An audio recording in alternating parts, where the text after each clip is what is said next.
All right, welcome to the Young Turks show. Okay, don't drop it. Don't drop it. It's not Friday. Okay, so a little bit later in the program, down goes Matt Lauer. Down goes Matt Lauer. What in the world? Apparently fired over sexual harassment.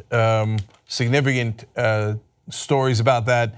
We'll get to that a little bit later. And then that leads to Trump talking about Joe Scarborough's dead intern. What in the world? Like this, man, news is going 1,000 miles an hour here. And so that's all a little bit later in the program, and we've got our usual spate of corruption stories, and slavery's back. Man, it's a good thing that we got a recipe for change for you guys. Otherwise, the news is oftentimes, unfortunately, quite horrific. All right, so in fact, let me start with the good news and hope and change and all that wonderful stuff in the world. Can I see where justdemocrats.com/Allison is? All right, now look, you guys helped us to reach the goal that we needed for the voter rolls. As I'm about to tell you guys about some other candidates for the Just Democrats, folks, they need to hire staff, man. There's actually wonderful volunteers. 600 people have already volunteered for Allison Hartson for Senate candidate against Dianne Feinstein. But obviously we need more money to actually help with those volunteers and to coordinate them. All right, but the new goal is 203,000. Can I see 203,000? Can I see it? Okay, we're at 180,127 there. Obviously the place to go is justicedemocrats.com/Allison, okay? Well, there it is, only one L, but if you mistype it and put in 2 L's, it'll get you to the same place. We're thinking ahead. Okay, did you know Dianne Feinstein was for the Bush tax cuts? Have I mentioned that before? Do you know that Dianne Feinstein is for the death penalty? Can I understand why we have a wildly conservative senator in California pretending to be a Democrat? Anyway, let me see how get money out of politics is going. Wolf-pack.com/John. This is a guy we nicknamed the Closer. I love this. He'd like to join Aces and the Mechanic, who are the last hires for Wolfpack. Allison, of course, running for Senate now, so we need to not fill her shoes. That's not possible. And John's not going to be national director, but he's going to help in a big way. He's a Yale-educated guy who has helped in Connecticut in the past, and we're trying to raise 250 new members for Wolfpack.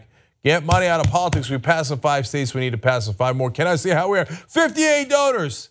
Look, this is just $10 a month, man. That's all it is. $10 a month. You want to give more? Bless your heart. You can see. Want to give $1,000 a month? We'll take it. We'll take it. But wolf-pack.com/John. $10 a month will do it. And we need to get 250 members before the end of the show. I'm kidding. End of the year. Okay, but end of the show would be awesome. All right, now let me give you updates on some Just Democrats and then another story that we broke from TYT Investigates thanks to you guys over here. Okay, here comes the Justice League. We got 3 excellent candidates among the Just Democrats that I want to tell you about. They've got a lot of volunteers, but they need some full-time staff. So let's go through these folks. Charter Richardson, Florida 7th District. He's taking on a Blue Dog Democrat. I don't want any Blue Dogs. He was the head of the ACLU down there. Support him. Cori Bush, Missouri's 1st District. She led the St. Louis protests. I'm going to tell you more about that in a second.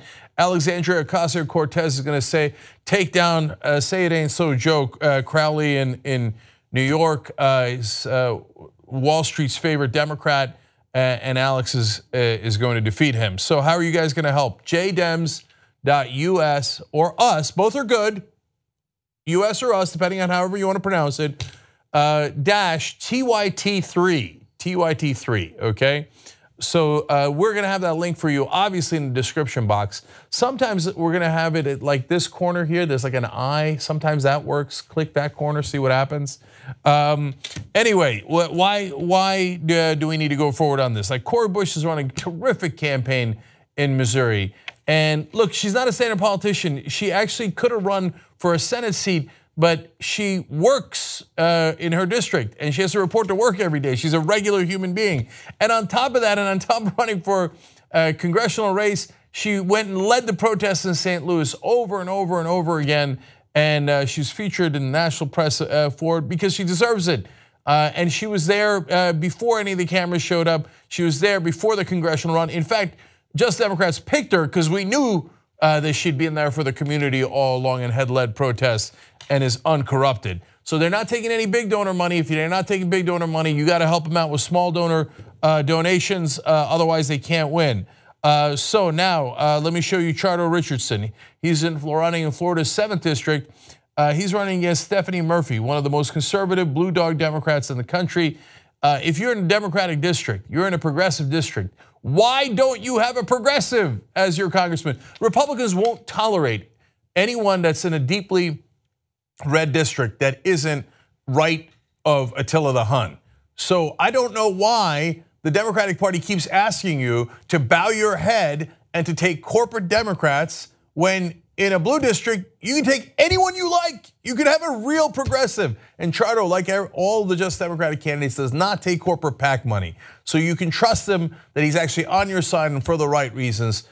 Small donor donations wins the day. I want to give you, by the way, Chardo's race is one of the top 10 races according to CNN. Gregory Krieg said, an upset here would signal a big shift in the direction of the party's progressive wing for Sunshine State Democrats. So if you're in Florida, look, in all these cases, keep volunteering because the volunteers are going to win this race. But the reason we're doing the fundraiser now for these specific three is they're great candidates and great races. But in order to organize the hundreds of volunteers they have, they need campaign managers. And you're going to think that's funny, like, oh, campaign managers, isn't that thing you're supposed to have right away? Yes, if you take big donor money and you take corporate money, yes, some IBM will get you your campaign manager or whatever. Sorry to IBM for throwing them under the bus when all the companies donate.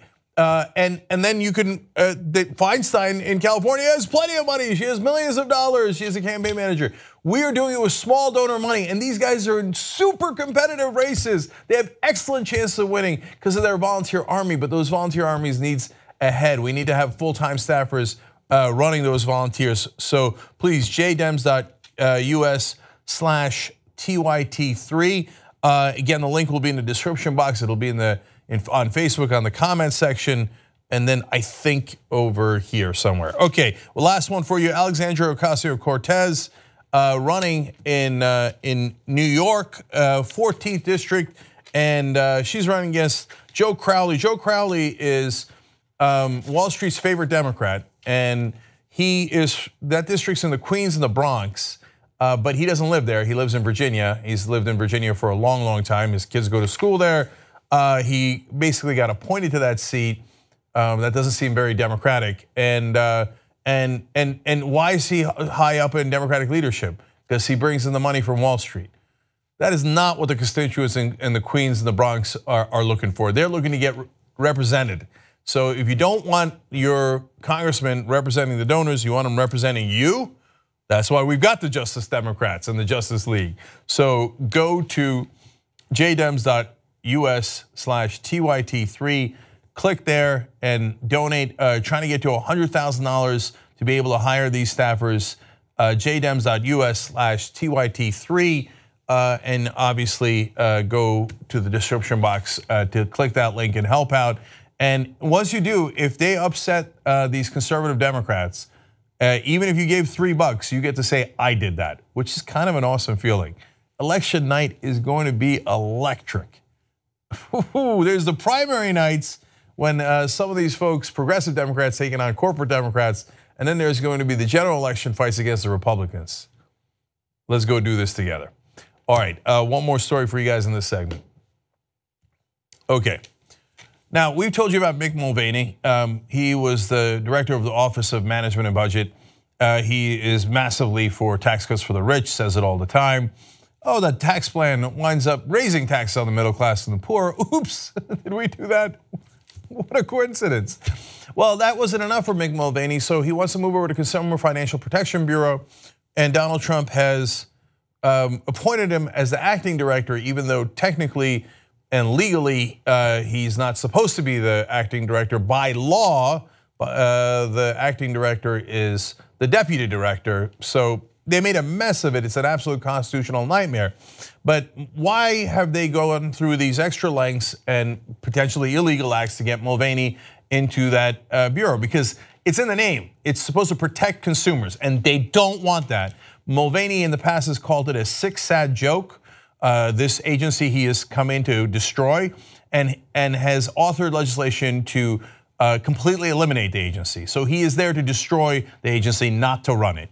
And we told you in a recent TYT Investigates report that according to the data maintained by the Center for Responsive Politics, Mulvaney's $31,700 in donations puts him ninth on the list of members of Congress receiving donations from the payday loan industry, taking in more money than almost all House representatives and all but 2 senators.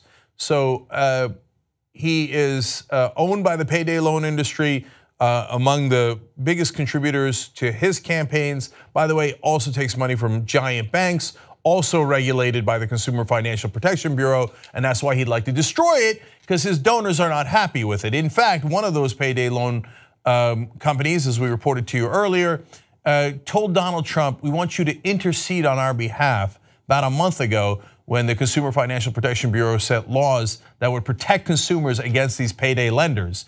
And now the Trump administration is interceding. Now the new report is that it turns out Mulvaney's chief of staff recently resigned, and you're not going to believe where he's going to work. It turns out he's now a lobbyist for the payday loan industry. Wow. Look, their corruption is so brazen. Trump ran against the swamp, and now they're taking pictures of them swimming through the swamp, having a good time, having a party, having drinks inside the swamp. So let me tell you about this particular corner of the swamp. Al Simpson, reportedly, he was the former chief of staff to Mulvaney, reportedly got Mulvaney into politics as a South Carolina state legislator and served as Mulvaney's chief of staff from 2010 through January of this year, shortly before Mulvaney left Congress to take the helm at the Office of Management and Budget. That month, Simpson became a managing director of Washington lobbying powerhouse Mercury Public Affairs. I wonder what Mercury Public Affairs is going to get paid to do. Well, let's find out. As Jonathan Larson reports at TYT Investigates, since then Simpson has registered as a lobbyist for 7 companies, 3 of which are financial firms. One of those firms is Harpeth Financial Services, a payday lender which does business as Advanced Financial. So he is, of course, hard at work trying to protect not consumers, but the payday lenders that are ripping them off. Simpson's registration form lists only a single issue on which he anticipated lobbying for Harpeth, and that is Consumer Financial Protection Bureau reform. Then he calls up his former boss, goes, hey, I got a great idea. Why don't you just take over the Consumer Financial Protection Bureau and light it on fire? And then that way the lobbyists, well, he's the lobbyist, the companies that are paying me to lobby will get a great return on investment. And by the way, look, you'll see how much he got paid. In the month afterward, according to Mercury's most recent disclosure form, Harpeth paid $10,000 for Simpson to lobby Congress and the Office of Administration about Consumer Financial Protection Bureau reform. And look at how easily and cheap that they're bought. So the former chief of staff of Mulvaney goes and becomes a lobbyist, gets paid $10,000, and he's like, okay, we're not protecting consumers, that's for sure. Okay, they're trying to pass rules against payday lenders. Payday lenders, which are basically modern loan sharks. Their interest rates are in the hundreds of percents, over 300% interest rates. It's preposterous, it's insane. There used to be laws against that at the state level, there are still laws against that. But they pay off national congressmen like Mulvaney, who then go into the administration, and their lobbyists. They pay them campaign contributions. Mulvaney, $31,000, that's all it took to buy him. The amount of money that is involved is billions of dollars. The Consumer Financial Protection Bureau returned $12 billion to you guys because of fraudulent schemes that banks and other financial institutions ran. They were so fraudulent that even with their army of lawyers, the bank said, yeah, you got us. Okay, here's $12 billion back. That's how they protected you at the Consumer Financial Protection Bureau. Now, you pay off Mulvaney with $30,000, you pay off his chief of staff with $10,000, and they come in and they destroy the place.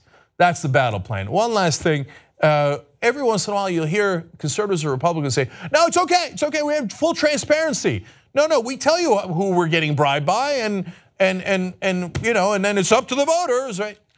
No, there is no transparency here. Simpson's form that he's supposed to fill out as a lobbyist did not disclose that he used to serve as chief of staff to Mulvaney. Although the Lobbying Disclosure Act requires lobbyists to disclose past work for members of Congress, Simpson's position as chief of staff is not listed even on forms filed for other clients disclosing he was lobbying Mulvaney's Office of Management and Budget directly. So no, there's no transparency. They take the legalized bribes, they put it in their pockets, and then they turn around and they don't tell you about it. And then they pretend that they're honest actors. And all of television goes, oh, there's a debate about what to do with the Protection Bureau. There's is financial regulation helpful to consumers? Or is deregulation the way to go? Maybe if we let the banks have no rules at all and and consumers have no protection at all, that might help the consumers. I don't know, it's an honest debate. It's not an honest debate. We legalize corruption in this country. Wolf-pac.com to get the money out. You need to pass an amendment. Otherwise, these legalized criminals are gonna come in and rob you. And that's what they're trying to do by destroying this agency. So at least we caught Al Simpson, even though he did not do what was required by the law in telling you who he actually worked for.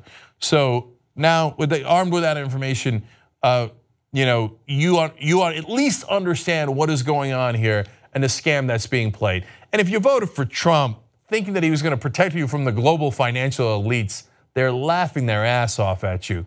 The head of Goldman Sachs is now the top economic advisor for Donald Trump. His Treasury Secretary worked for Goldman Sachs. He's got about 5 people in the West Wing that were from Goldman Sachs. These payday lenders have now come in and bought off the Consumer Financial Protection Bureau, and they are laughing at you as we speak. You won't get any more protection. Unfortunately, with no cops on the street, particularly on Wall Street, the robbers are about to go wild. Okay, I got to take a break here. When we come back, Trump does insane fake news against Muslims. So now you guys might have already seen what he tweeted out about 3 videos about Muslims doing terrible things, according to Trump, and it's from a far right wing group in the UK. But wait till you find out what those videos actually are. Amazing. All right, we'll tell you that when we come back.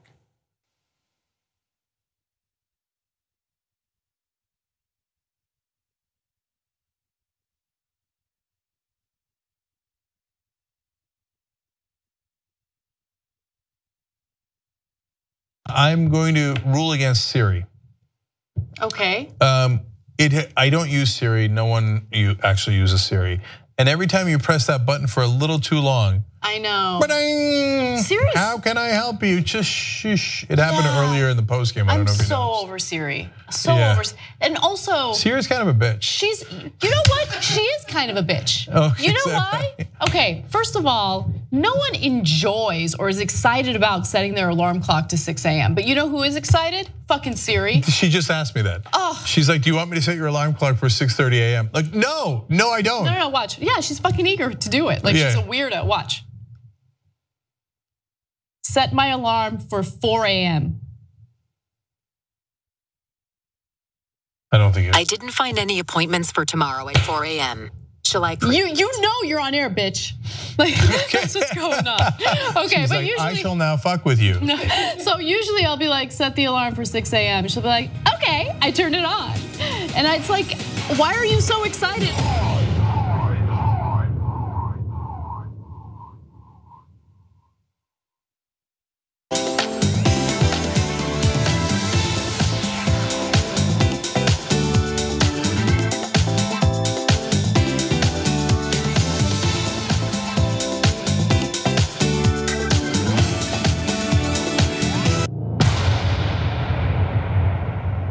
One, two, three, four.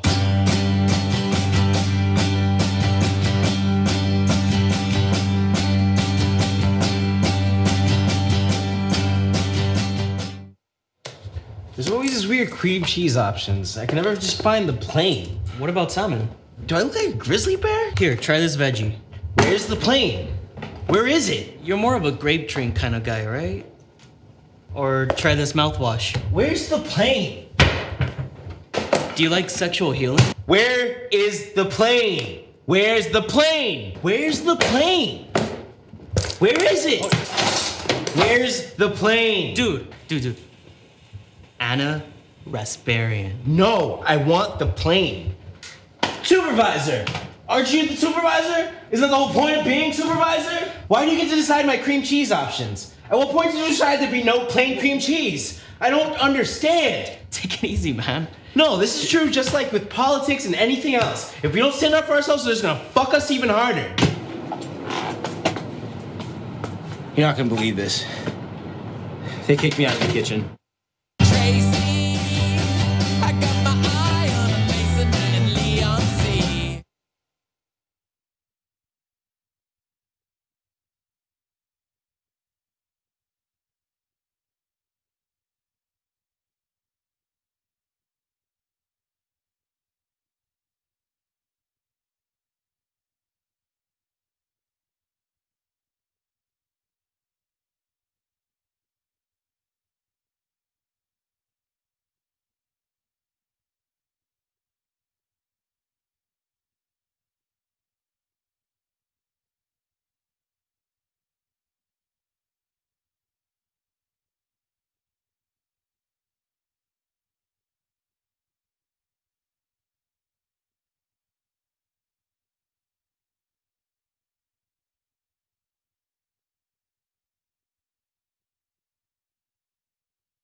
All right, back on the Young Turks. Cenk and John with you now. We're going to carry it home here for the rest of the show together. Smegman writes in, letting Trump skirt around less well-known laws is going to open up the door for him to do whatever he wants. That's why we've got the TYT Investigates crew checking in on all that stuff and reporting it for you guys. Now they're getting pick up in other parts of the media as well because their investigations are excellent. Check them out, of course. Whenever we do a story about them, the link will always be in the description box on YouTube if you're watching later. And obviously, if you're a member, all their investigations are on our website. And thank you guys. Thank you for creating that team in the first place. I wish we had more. Well, like it's awesome. They're on the Consumer Financial Protection Bureau, super important. But I want them on net neutrality too. I want them in Puerto Rico. I want like all that. I want them going down to Panama City to investigate the hotel issue, like all that. Trust me, we're trying, brother. We actually were in Puerto Rico, hopefully. Oh, that's true. Well, yes. No, Miki was there. That's true. The TYT Politics crew was, and we'll have some of those clips up for you. Yeah, she had some great interviews. Check out TYT Politics for that. Matt writes in, Mulvaney is going to take apart the Consumer Financial Protection Bureau, and the Republicans and Trump are going to tell you that it's going to be good for you because they lie about regulations, of course. Regulations, there's another rule for them. I'm sorry, there's another word for them. That's law. It's the law. And so when they say we should get rid of all regulations, part of what they're saying is we should go lawless. And that's what they are. They're not for rule of law, they're for lawlessness. I saw today that he's already put a freeze on new hiring, and their outreach to get money back is also put on hold as of right now. Yeah. And That's good. Yeah. And John Kayan asks, I'm a Canadian citizen, how can I help Wolfpack? Well, John, it's a fair and good question. If you're outside the country, you cannot donate to Wolfpack. And that's good. Because Wolfpack's a super PAC, they're also now 501c4, and aimed at destroying all the other super PACs, but we don't want super PACs taking money from outside the country. That's why you can't donate to Wolfpack outside. Can you volunteer? Sure.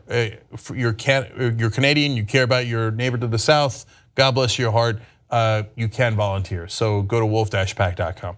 Okay, John, what's next? Well, before we jump into the big news, just two things I want to mention just because they're important. We don't have time necessarily to delve too into them. One, especially because we've already been doing a lot on it. But that first one is that Republicans did vote just prior to us going live to advance the tax bill in the Senate. And so now there's going to be 20 hours of debate and then there will be a vote. And apparently Ron Johnson, possibly some others that either had said that they were a no or that they were a maybe, seem to now be indicating that they might be in favor of the bill. So can I say it now? Yeah. Of course they're in favor of giant tax cuts for their donors.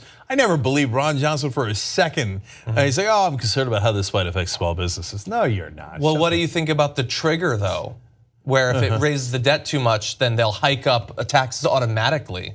Oh, sure they I will. think that will happen. Sure it will. Sure it will. Yeah. Anyway, so the reason we bring that up though is that this is go time to potentially do something to stop it. And if you go on Twitter, there's a lot of the great sources giving information about how you can reach via phone, the senators' offices and things like that. In addition also, and it's to give you an idea of the state of the world that we live in, North Korea tested another missile. This one apparently, if it was fired at a flat trajectory, which it was not, could potentially reach almost anywhere in the mainland US, including Washington, D.C. Not necessarily with the added weight of a warhead on it. It's not believed that during the test it had a warhead, and that would be more difficult. We also don't know if they have the technology to miniaturize a nuclear warhead to fit on a missile like that. But that seems like big news that we unfortunately don't have time to get to because the world's falling apart. Oh, yeah. But that's going on. Anyway, let's jump to other news. This morning, Donald Trump tweeted out 3 extremely Islamophobic videos posted to Twitter by a xenophobic right-wing British political party. We're not going to show you the videos because they're BS, but we are going to show you the tweets and then we're going to give you information about what exactly he was spreading this morning. Let's bring up this first one. You're going to see there, video, Muslim migrant beats up Dutch boy on crutches. That really sounds bad, and obviously any violence between people is bad, but there's a bit of a lie there in that the people doing the actual arrests, and there's information about those people when they're arrested, there's no reference to them being Muslim or any religion whatsoever. Actually, Ashley Parker of the Washington Post retitled it, "Brunette Dutch boy beats up blonde Dutch boy." Yeah, no. He's not a migrant. He's born there. It's a complete lie. He's not Muslim or a migrant. Yeah. So I believe that's what you call fake news. So Trump, with all of his stupid attacks against the so-called fake news, he's the guy who invented fake news. He takes credit for inventing the word fake, but he did actually, his campaign and his Russian friends ran fake news nonstop before the election. That's where the term came from in the first place. And now here he is again, retweeting videos, smearing Muslims about a guy attacking a poor kid on crutches. That guy actually did attack that kid on crutches for reasons that are unfathomable, right? And it turns out not a Muslim, not a migrant. Donald Trump's a liar, and he wants to smear Muslims because he hates them, and he's a bigot. Yeah. Now let's go to the second tweet. You're going to see here. It's from a video of this guy destroying that Virgin Mary or whatever. That apparently did actually happen. It's believed to have happened, the video, in Syria in 2013. So yes, that guy did destroy that little statue. That's terrible. I would say it probably ranks pretty low on the degree of terribleness of things happening in Syria back in 2013, let alone now. It seems a bit odd for the president of the United States to tweet out that video 4 years later, apropos of nothing. It gets better. So it turns out that guy is part of a group that is anti-Assad, backed by the US government. Oops. So that's one of our allies destroying a Virgin Mary statue. And by the way, I was told by a lot of folks here on the right wing, and by the way, and a point that I actually totally agree with and have said many times on my own, that Muslims are overly sensitive about people drawing the Prophet Muhammad. Because hey, look, if you're Muslim and you don't want to draw the Prophet Muhammad, God bless, or Allah bless, that's up to you. But I'm not Muslim, I can draw whatever I like. Now, the Muslims so sensitive about a drawing. What did you do to our statue? How could you do something to our statue? Oh my God, what happened? All of a sudden you're a snowflake.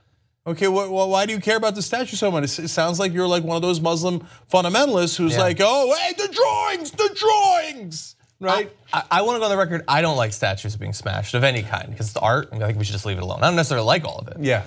But they're, whatever, look, if it's a monument of a Confederate soldier who loved slavery, do whatever the hell you want with it, okay? In an orderly and civil way.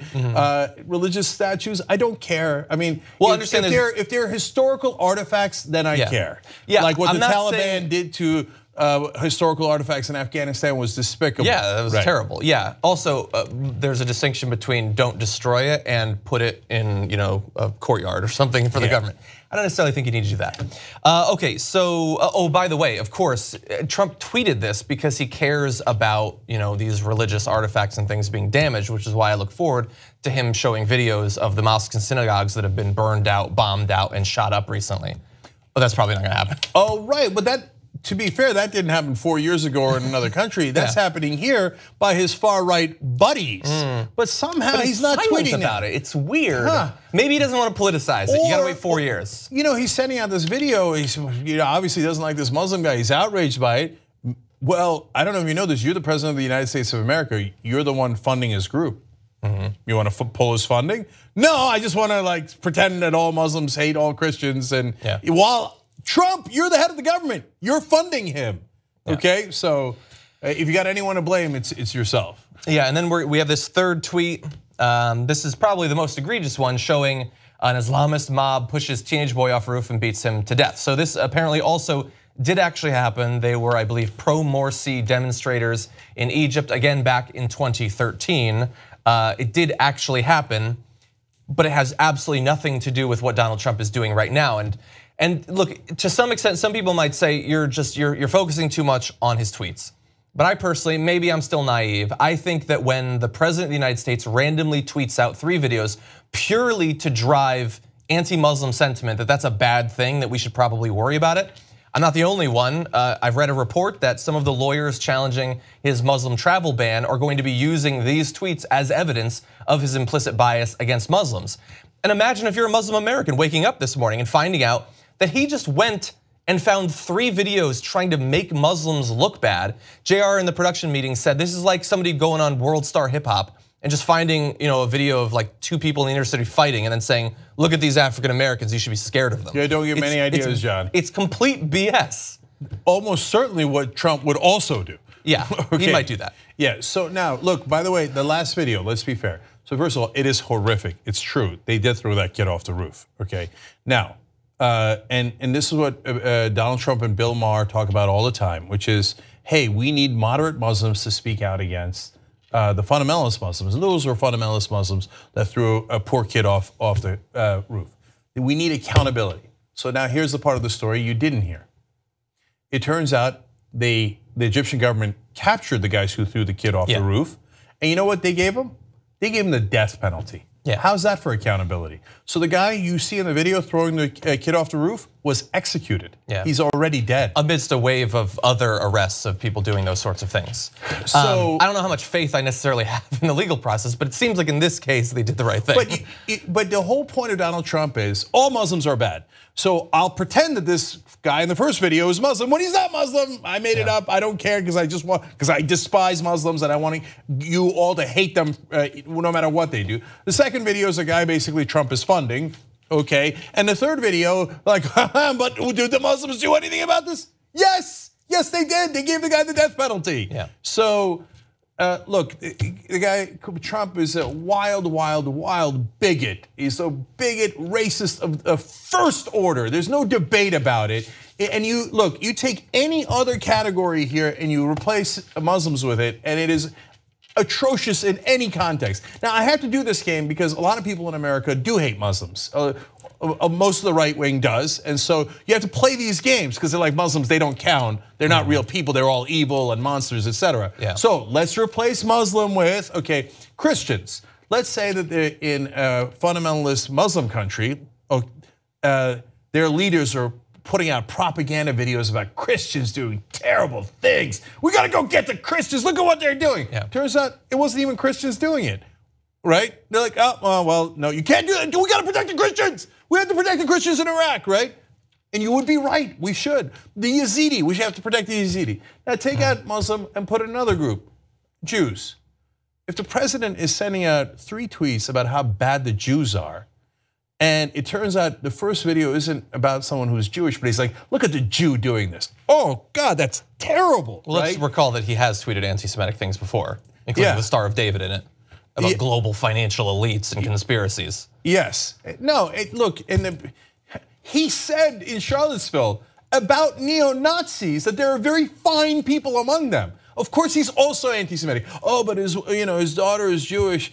He grew up an anti-Semite, so his daughter happened to marry a Jewish guy. You know what? At the Republican Jewish gathering, he said, I like to negotiate, and if any room knows about renegotiating, it's this room. What the hell does that mean, right? He's such an unbelievable bigot. But we take this as like ho hum. Oh yeah, he attacks Muslims, but come on, really, is what a lot of right wing and unfortunately some of the media treat it that way. When if it was about any other religious group, people would be calling for his resignation nonstop. It wouldn't work, but I don't want us to get used to this monster, because he is. He's a monster. Yeah, and it's bizarre. I know some people. There's a tool online where if you want to see what Trump's Twitter feed looks like based on the people he follows, what is he seeing? You can look at that, and it's a hall of insanity. But you can do that. But people are asking, how is he even coming across these conspiracy theory posts in the first place? Yes. I mean, you saw that the name of the woman, one of the I believe the deputy directors of Britain First, which is a UK xenophobic right-wing political party. She back in a few years ago was charged in the UK for religious aggravated harassment, so right up his alley. But that party in one election got 51 votes. It's not a big thing. Yeah, they spread stuff online, but how is he coming across in the first place? And then oddly enough, I know this is gonna be a weird thing, but it's part of a trend. If we can skip to the last graphic in the section 25, Britain First has a website where they spread propaganda like this, and recently they deleted these pro-Putin posts from last year. Because of course, for some reason, if you're a right-winger, even in the UK, you have to be like so pro-Putin. And they're big fans of him until they deleted the post to hide it. No, I actually think there's a second possibility.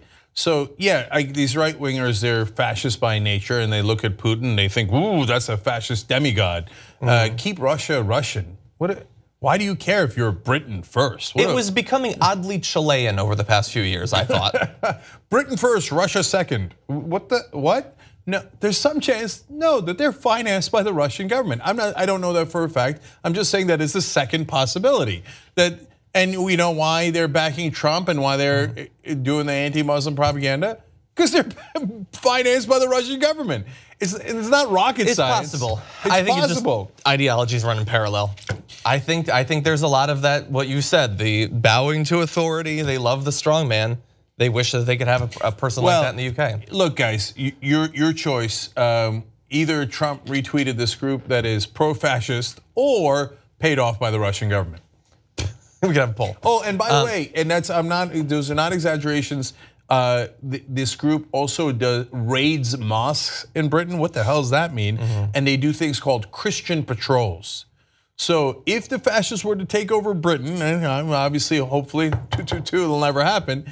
But if they were to, these guys would jump in and be like, yes, time for fascism.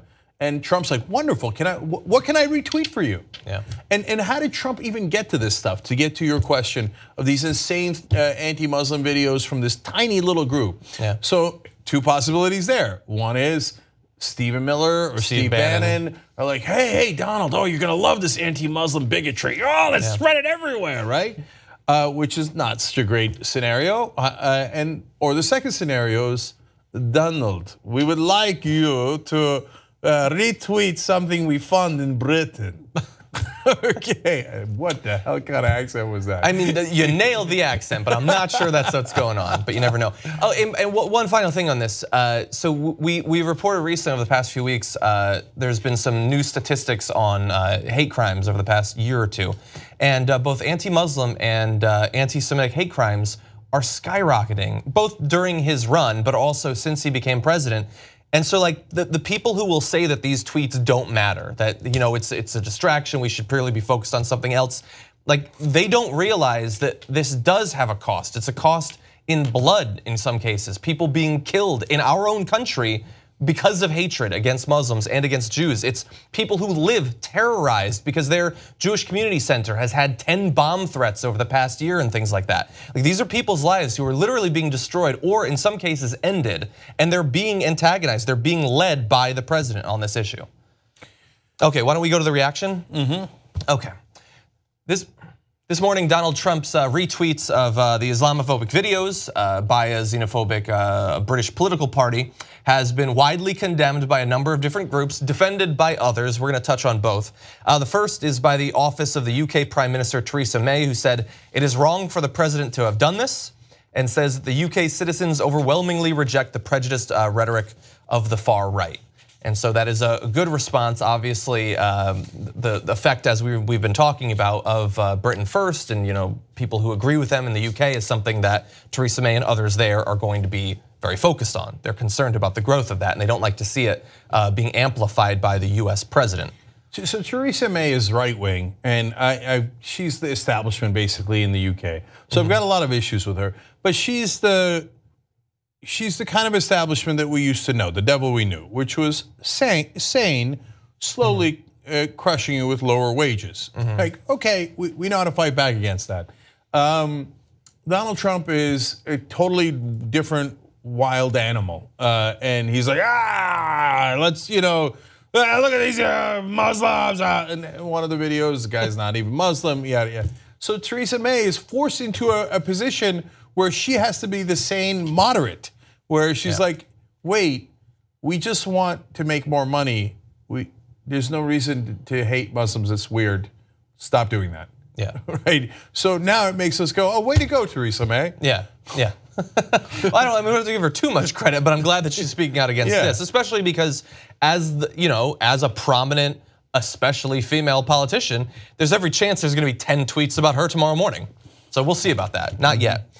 So that's Theresa May, but the White House did put out a statement because of people's problems with these retweets. So here is Sarah Huckabee Sanders to lie to you. Whether it's a real video, the threat is real, and that is what the president is talking about. That's what the president is focused on, is dealing with those real threats, and those are real no matter how you look at it. So it's okay if it's a fake video? Look, I'm not talking about the nature of the video. I think you're focusing on the wrong thing. The threat is real, and that's what the president is talking about, is the need for national security, the need for military spending, and those are very real things. There's nothing fake about that. I know that is her job, and it's the same as Sean Spicer. I hate press secretaries because she knows she is goddamn wrong. She is lying. The video is fake. It was known to be fake before he retweeted it. I'm not saying, well, whether the video is real, the threat is real. So whether I'm spreading fake news or not, I really think it's important that you hate Muslims, so I can show you whatever I want. I can just put a scene from True Lies or something, and maybe it didn't really happen, but you should be scared about these brown people. That's insanity. It's coming out of the press secretary of the White House. Now we've unfortunately gotten to a point where we're going in circles, and the reason is, so Trump says, oh, CNN, MSNBC are fake news. Then he literally puts out fake news. And then his press secretary says, who cares? I don't care that the videos are fake. The issue is real anyway. What's the issue? The issue is we should all be scared of Muslims, even though they didn't do some of these things in the video. Okay, so yes, well, there's one part that's true, which is the bigotry is real, that you hate Muslims is real, that you discriminate and are racist is real. And so she's like, well, the videos are fake, but our racism is real. Yeah. Right? So we got that part, but it doesn't matter, it's not gonna break through. In fact, this will probably help Trump with his voters. Of course, yeah. Yeah, they're like, oh, who cares that it's fake? We don't care, like Trump, we hate Muslims, we're done with it. They don't care, and increasingly, it doesn't matter. And so that's why, even though this video, in a very real sense, is less, this video is being retweeted, this topic that we're talking about is less immediately bad than some of the other things we're gonna talk about on the show, this almost pisses me off more, because we're in, not even 1 year into the 7-dimensional chess of let the fascists take over the country for 4 or 8 years and we'll see what happens. Thinking that the only difference between politicians and parties is where they are in the spectrum between progressive and conservative. It's an incredibly simplistic, unrealistic way of looking at the world. There are other important factors, like whether you have any respect whatsoever for truth, whether there is anything that is verifiable about the world. You can have a discussion with someone who is different than you on the political spectrum, so long as both of you have some commitment to reality, to the real world, to not telling blatant falsehoods on a regular basis. And when I see these, when we have the reaction to the Pocahontas and she says it's not a racial slur, and then he puts out these videos and they say it doesn't matter if the videos are real or not. I seriously don't know if we will ever return to a point where what we say matters, that there are consequences for what you say, and that we'll be able to actually have some sort of discourse as a country between right and left, between parts of the right and parts of the left. Nothing matters anymore. And after 4 years of this, after 8 years of this, will you be able to talk to anyone? Will there be any persuasion left? I increasingly don't think that there will be. And look, if you're on the side, it happens sometimes on the left, certainly more rare, but it does. But if mainly on the right, overwhelmingly on the right, if you're on the side of, I don't care what facts are, okay, just at least own up to the fact that you're on the lying side. You're on the side filled with falsehoods because you can't win an argument if you're in the reality-based world. So you have to create an unreal world. I mean, just what happened the other day with Gateway Pundit and all the blogs and spreading fake stories. They don't care, that's what they do. If you see a right-wing website, you can't trust anything in it. Almost all the right-wing websites are filled to the rim with lies. So if you're on that side, okay, I guess you're owing up to it. You just don't like this planet, so you'd like to be on a different planet where you guys are right, but you're not. It's incredibly discouraging when our career is just trying to spread information, educate people, all that. But the goal is that hopefully you can just appeal to a few people, a percent of the other side, to try to expand the boundaries of respect for truth, respect for human values, these progressive principles that we have, and to see the entire, it's not even like we're trying to get to the people, it's the floor is dissolving beneath us. Everything is changing in horrific ways, and there are people like thinking that this is just fun and games, that we can just do this for a while, that everything will be fine. We'll let Trump be the president for 4 years, for 8 years, and then we can just go back to normal, and maybe we can have a conversation about the minimum wage. Maybe we won't be able to have any conversation. This is every time we have a production meeting, it is so goddamn scary thinking about what the future will be like. We've always had problems, both as a country and when we are trying to put together our show, there's been no time where things are great, where things are hunky-dory. But we're in a terrible place right now. And I feel beset from all sides by people who have no respect for the truth, no respect for expertise, no respect for any norms whatsoever. Anyway, we should probably take our break. Yep. Now that we've told you that there are no norms left. Okay, so when we come back, the last window on freedom is closing. Bad news to worse news. So the state of net neutrality and how close they are to ending it when we return.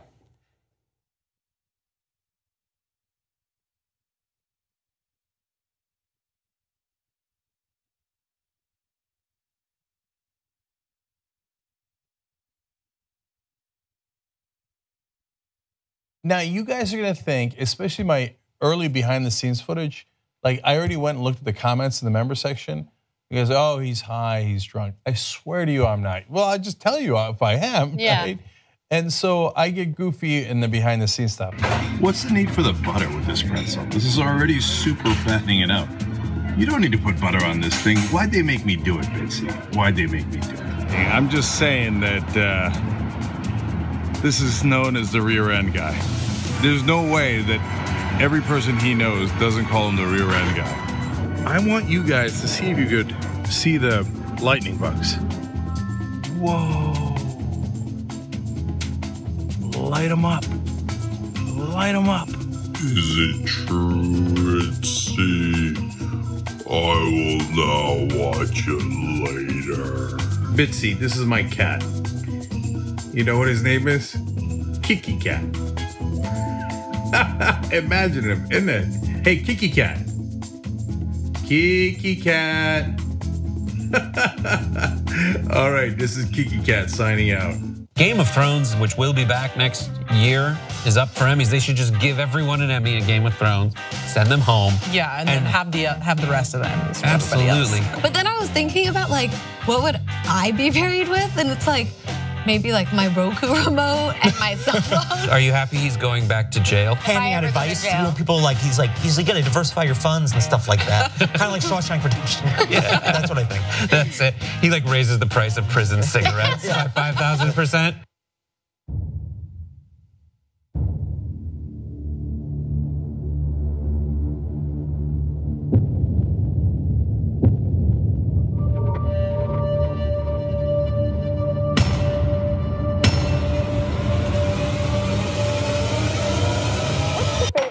You have in common with your daughter? I was going to say sex, but I can't relate that to her. He said I had small hands. They're not small, are they? I never heard that one before. Hey, Dave. As you can probably see, Skype froze. Frozen crashed. You know, I'm watching that documentary on the Vietnam War, and there was a TV journalist in the middle of some tiny little village in Vietnam doing live TV as the soldiers were burning the Vietnamese huts. And it didn't crash. And that was 1965, and he was in Vietnam.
All right, back on the Young Turks, Cenk and John with you guys as I continue to take notes. Okay, I've got 2 tweets for you guys because we've got a lot of news for you. Chris writes in, Chris Allen writes in, they're not regulations, they're protections. I like that framing, Chris, nice job. And Miri with a very random tweet, it's 4:20 my time, you know what that means. Well, I do, Miri, I guess enjoy. We're starting the second block, I assume? Is that what it means? Or something else. We here in LA have 25 minutes left before that moment. Yeah. I hear Jimmy Dore's in the building. Is Jimmy in the building? He was. Okay, all right. It's gonna be legal here soon, right? Soon? Yeah, very, very soon. Thank God. Okay. Yes. All right. Thanks, God. All right. What's next? Praise Jesus. Okay. Net neutrality. Unfortunately, with all that's going on in the news, we can't allow ourselves to forget that this is also the set of just a few weeks that will determine the life or death of net neutrality going forward, because the FCC is looking to destroy it, and that is coming up very soon. With that in mind, I've got bad news for you. And that has to do partially with how people view the topic of net neutrality, but also maybe why they view it that way. And that has to do with the coverage or lack of coverage in the media. And this is mostly coming from the great work of Media Matters in cataloging this. Let's bring up this first graphic. You're gonna see the broadcast news networks that NBC didn't talk about at all, not for 1 second. ABC somehow found a way to talk about it for 25 seconds. I don't even know what that would be. For 25 seconds. I do, yeah. Yeah? And then we get 2 minutes out of them. CBS, right? Yes. I don't know the logos. I think it's CBS. Yeah, it's but CBS. It's not a lot of time. It's really not a lot of time. Now, that's the broadcast networks. Now, thankfully, the cable news networks did talk about it more, although it's not that much better. MSNBC was actually the best. They far outpaced the coverage of net neutrality compared to CNN and Fox News. From originally being reported on the Rachel Maddow show, this most recent push on November 20th, they have since spent nearly 47 minutes on net neutrality, which, when you consider that these networks all have 24 hours and repeat the same stories over and over, it seems low even then. But let's compare that 47 minutes to CNN, which devoted approximately 10 minutes, and Fox News, which spent a little more than 11 minutes. However, that included 2 interviews with Ajit Pai, who's going to destroy net neutrality, on Fox and Friends. I'm sure it was a substantive deep dive. And Pai gave no other interviews and segments included in the study. And so the raw numbers, maybe 10 minutes and 11 minutes sounds good, but if that is basically purely from the point of view of the person who wants to kill net neutrality, maybe it would be better if they didn't talk about it at all. Yeah, of course Fox is on the side of giant media companies who'd like to control the internet and pass their own regulations and not let the government protect our interests and basically protect the internet as it is. That's not surprising. NBC not running any stories on it when they're owned by Comcast, one of the internet service providers, also not surprising. But credit to MSNBC. So they're also owned by Comcast, but they spent the most amount of time on that issue. So maybe not enough by our standards, but still way better than the rest. So credit to them. Especially because they're owned by Comcast. Yeah, and interesting, I believe that you already reported this, but we should repeat that Comcast recently deleted their 3-year-old no paid prioritization net neutrality pledge, where they said that they would not have tiers basically, where if you pay more, you get more, or more likely, if you don't pay more, you get less. That's usually how that works out. And oddly enough, it's a weird coincidence, they deleted that pledge on the same day the FCC said they were gonna destroy net neutrality. Weird how that works out. Yeah, and I like how while Obama was in charge and while they were pretending that they were gonna be moral actors, they're like, no, we'll protect the internet on our own because we care about the public. Okay, they're like, oh, we don't have to care about the public anymore, Trump's in charge. Yeah, we were just kidding. Obviously, we change our own laws anytime we want. It's just they're not actual laws. And so we changed our rule and we decided that we can slow down your website. Yeah, and I mean, if this gets destroyed and we start to see those tiers of service and the vast majority of us end up on a crappy tier where it's not that they're building new higher speed things for those who pay more, they will find ways to cut your speed now and probably charge you more for it even then. That's gonna affect all areas of the internet. Our show, porn and Netflix, which is the vast majority of what most people do, but I automatically think about people who are debating whether they can afford to have the internet in the first place. Maybe they don't have it yet. The US has lower rates than a lot of other parts of the world. Or schools that are considering hooking up more internet capable computers. Like think about those people and what will end up happening to their experience. Like if they're trying to use the internet for education, for instance, doing classwork and things of that sort. Like think about how much, we already have this huge inequality in terms of educational outcomes between classes, and that it could only get worse. The internet is supposed to be the great equalizer, but it's not gonna be equal anymore. So that's gonna be great for a lot of Americans. So before we get to other parts of the story and what Americans think about net neutrality, I just wanna give you an avenue to fight back. So one thing you can do is you can sign a petition that, let's go to graphics 16 through 19, Jesus. A petition that the Just Democrats are doing. So these are the guys who are uncorrupted. They don't take corporate PAC money, so they don't represent corporations. They represent you guys. JustDemocrats.com/net neutrality. And the petition says the FCC under the leadership of Trump-appointed Chairman Ajit Pai is set to end net neutrality with a vote on December 14th. This move by the government agency will effectively sell the American people out to large ISP conglomerates like Comcast and Verizon, who will be able to charge websites to reach users at faster speeds. Now, this is interesting. If you guys didn't know, they point out, luckily, Congress has the power to reverse any decision made by the FCC through a congressional resolution of disapproval and can also apply political pressure. Please sign this petition and call your congressperson to demand that they do everything in their power to stop the nonsense of Trump and Pi from destroying the internet, or there will be consequences. Now, by the way, you could, now Ajit Pai is not going to listen, but you could email him, be civil, ajit.pi@fcc.gov. And the vote's on December 14th. This is the building, Federal Communications Commission, 445 12th Street Southwest, Washington, D.C., 20554. Look, let's stop there because, look, what do we have left? They're inviting disaster, right? So there's all these comments that were sent to the FCC. John's going to tell you about that in a second and what a joke that turned out to be. Okay, so they don't care. Most people are against it. They don't care. Democrats and Republicans are against it. They don't care. Yeah, Republicans, voters are against it. They don't care. So what do the Republicans do whenever they're in a bad situation? They get physical. So the most famous instances in Florida, they started to recount in 2000, and a bunch of Republican lobbyists and staffers get together, and they went and circled the building in Miami-Dade to stop the recount, and it worked. And it worked. They pretended to be real Americans who were outraged that we were counting the vote, as if a thing like that exists, right? And they shut down the vote. And it turns out if they had recounted all of Florida, Al Gore would have been president.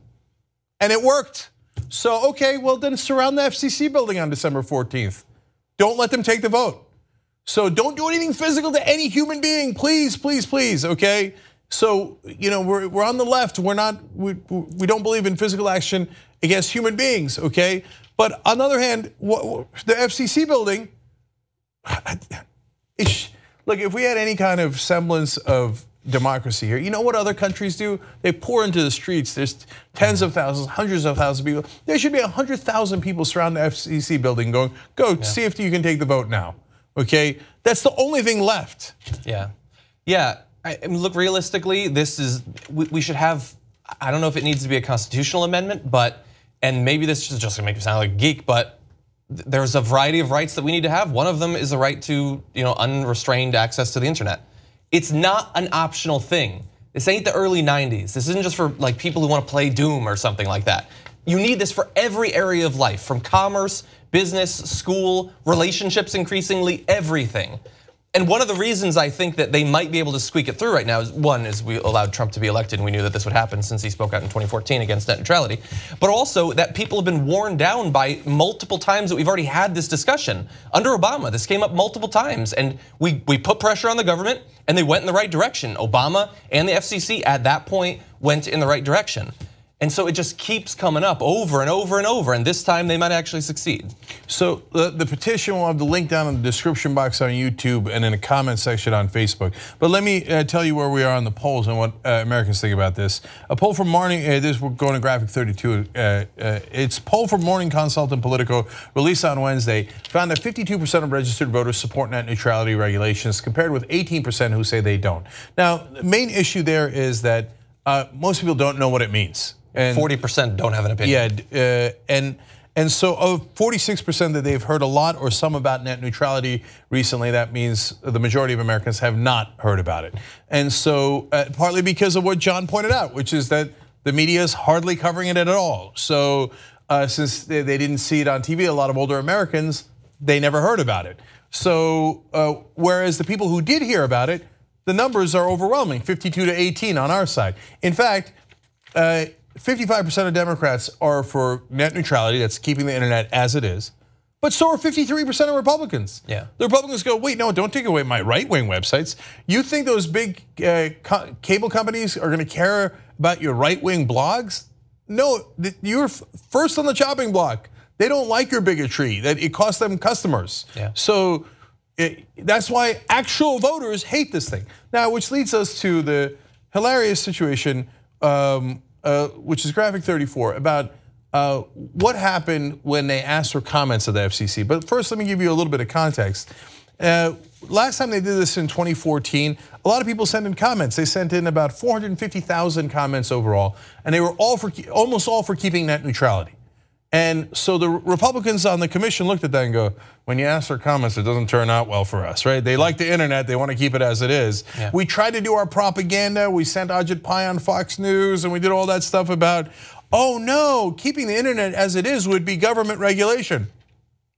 Instead, let Verizon and Comcast do any regulation they like, but only for their benefit and not yours. Oh, damn, that didn't work. So this time, they asked for comments, but now there are bots. So they get 22 million comments, but let's look into that. Pew Research Center found out, and this is reported by The Hill, the organization found that of the 21.7 million comments submitted to the FCC on the Obama-era rules this year, just 6% were unique. The other 94% were duplicate comments. Wow. Okay, now to give you context, which side has the duplicate comments? Now, one instance was 2.8 million people sent in the same comment because John Oliver did a segment on it. That's true. Which was awesome, okay? That's a lot of people, man. Yeah. God bless John Oliver. Considering that he does like 8 minutes of video a year, he devoted a lot of it to net neutrality going back through the years. So he deserves a lot of credit for that. So those are actually human beings who got worked up by John Oliver, bless his heart, and said, yes, I want to keep net neutrality. Now let's look at the rest. The 7 most common messages found in the record comprise 38% of all the comments, just 7, right? 6 of those, 1 was John Oliver's fans. 6 of those were anti-net neutrality messages submitted a combined 5.5 million times. Maybe the people really don't like net neutrality. Yeah, maybe they were listening to Rush Limbaugh and he's like, oh, who needs the internet? And 5.5 million people got on and said, oh, no, I'm gonna send the same exact message, right? Yeah. No, or perhaps those big internet service provider companies were like, oh, there's a thing called the bot where we can pretend that the people are on our side. Send the same 5.5 million messages saying, oh, I hate freedom on the internet.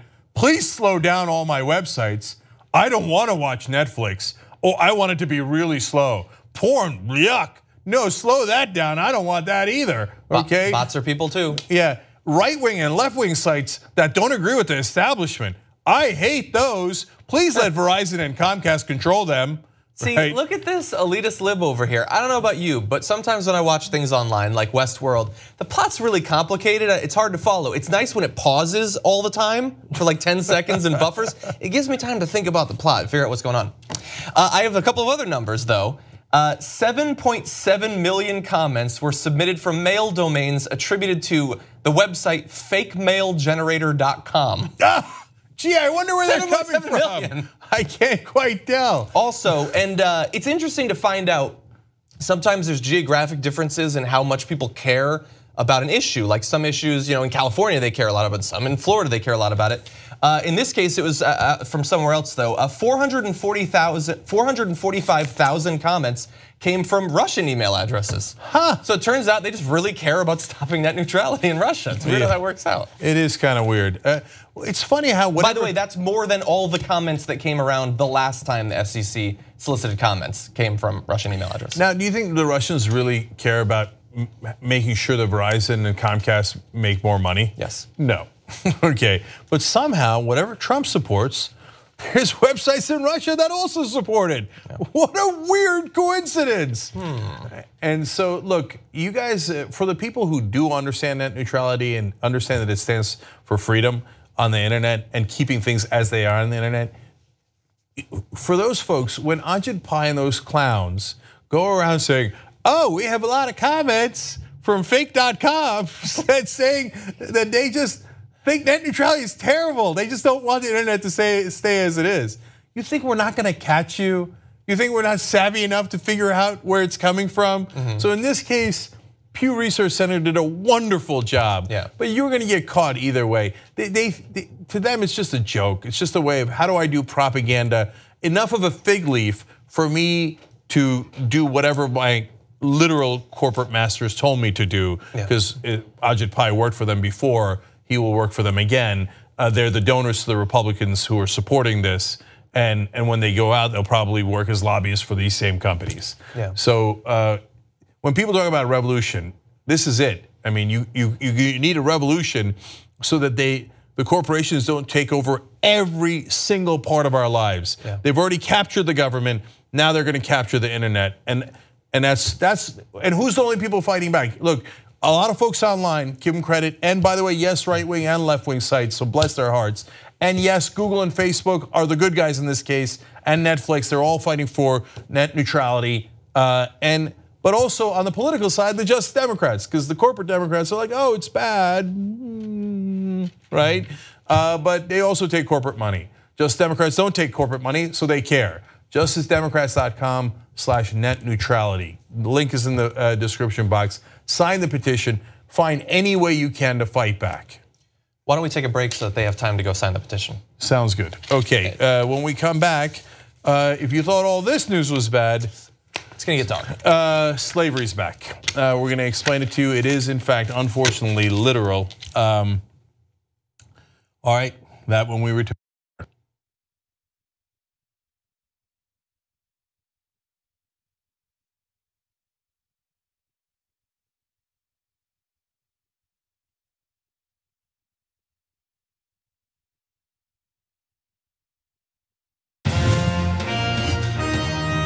Welcome to the Control Room, exclusive members coverage of 2IT postgame live from Rebel headquarters in sunny Los Angeles. So Jason, the air is electric after yesterday's postgame. He's talking about Miami. You know, the only thing about this, Jason, is we've heard the Miami stories. I'm looking at Kasperian's interest here.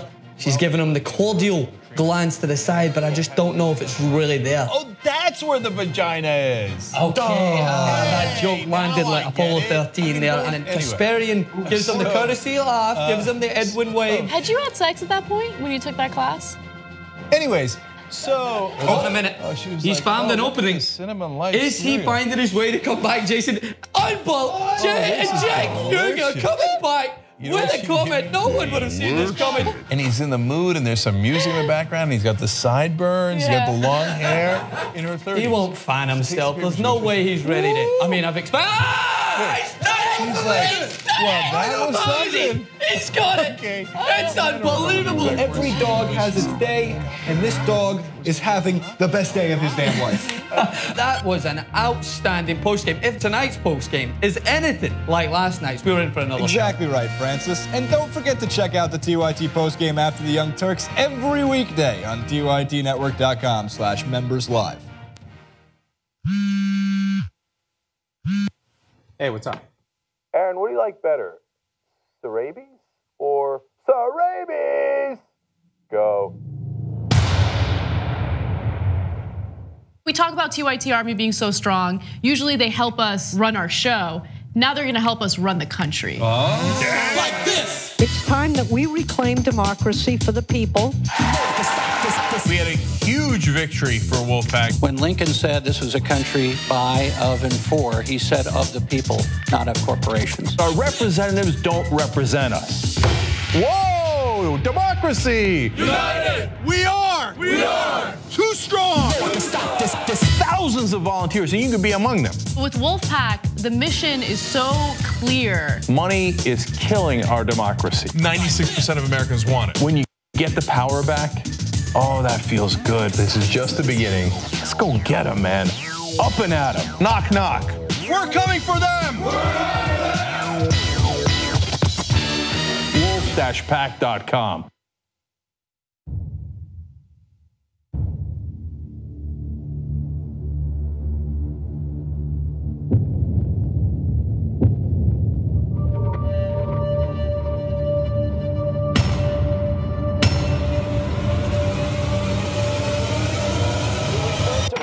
If they're small, something else must be small. I guarantee you there's no problem. I guarantee it. You said I had small hands? They're not small, are they? I never heard that one before.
All right, back on the Young Turks, Cenk Uygur and John Idarola with you guys. Trey Beatty says, I appreciate John sharing his frustration of the current state of affairs and concern of the uncertainty about how this is affecting our immediate and longer term future.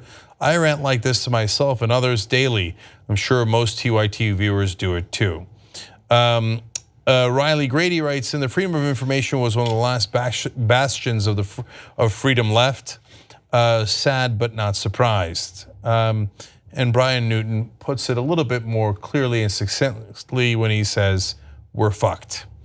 Members of the day are John Paulson and Catlin Yoder.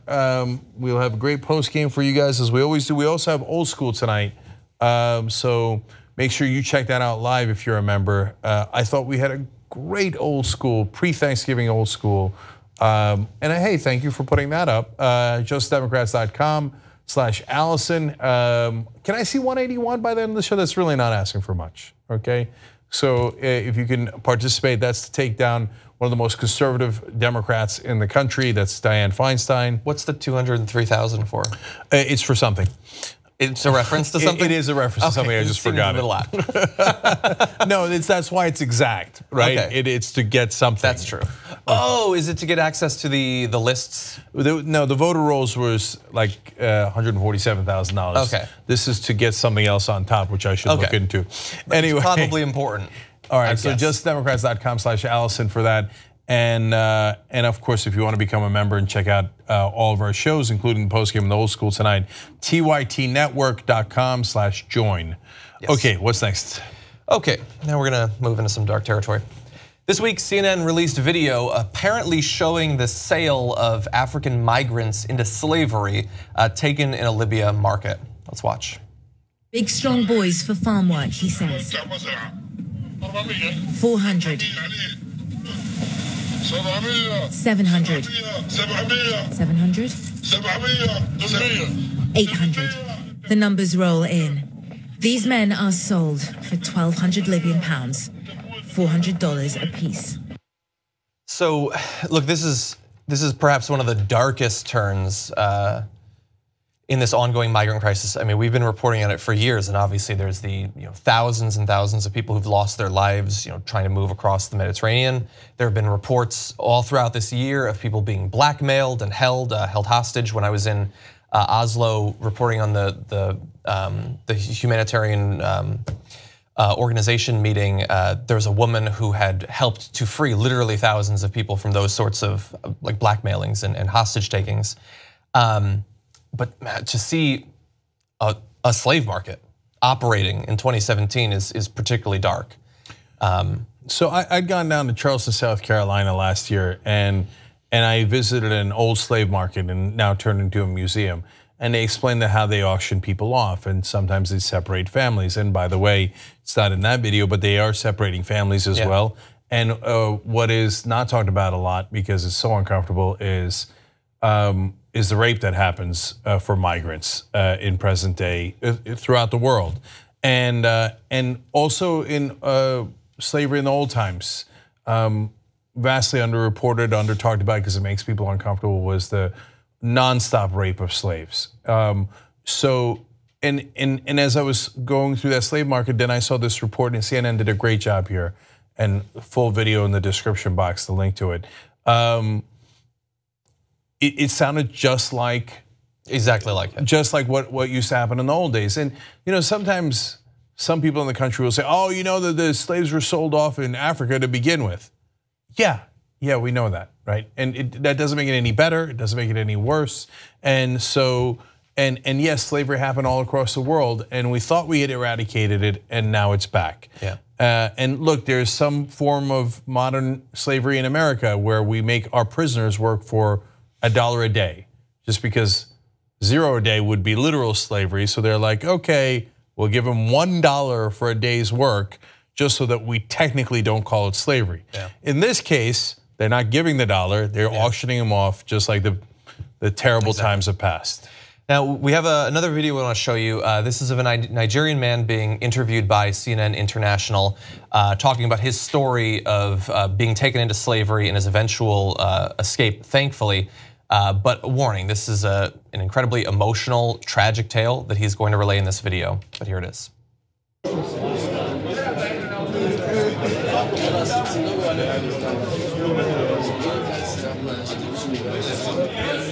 No food, no drinking water.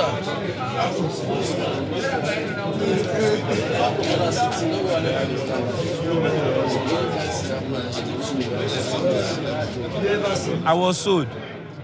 On my way coming, I was sold.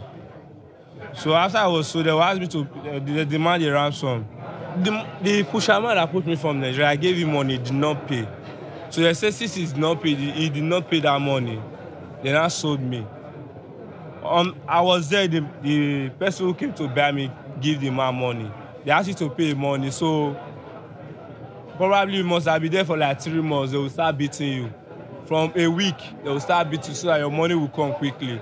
So I was there for 8 months before I could pay my money and I went out.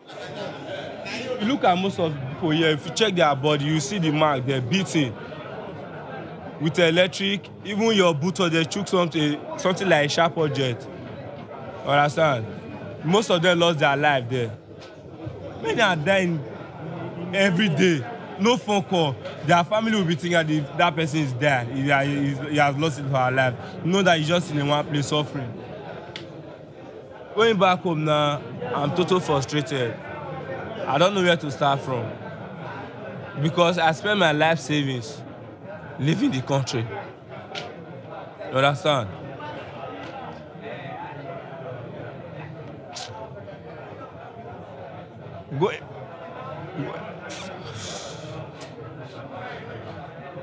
Going back home now, a lot of my friends, which we start together. Most of them are in Europe now. In the business they are doing, most of them have grown up. So I go back and start back from square one. It's very painful. It's very painful. Even when they gave us food here, water, that's not the main problem to me. The main problem to me is I'm going to start. That's just the main problem. Because I've lost a lot. My mother have lost a lot too. So it's very difficult. So, all I have to say is that if they say the European Union are helping. So in this kind of case, you deporting numbers of people like this, you don't have to deport them with empty-handed.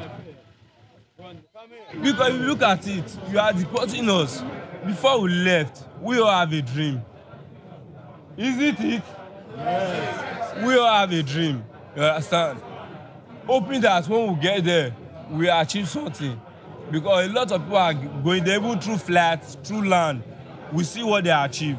We believe that when we get there, we also achieve more than that. That's why we live.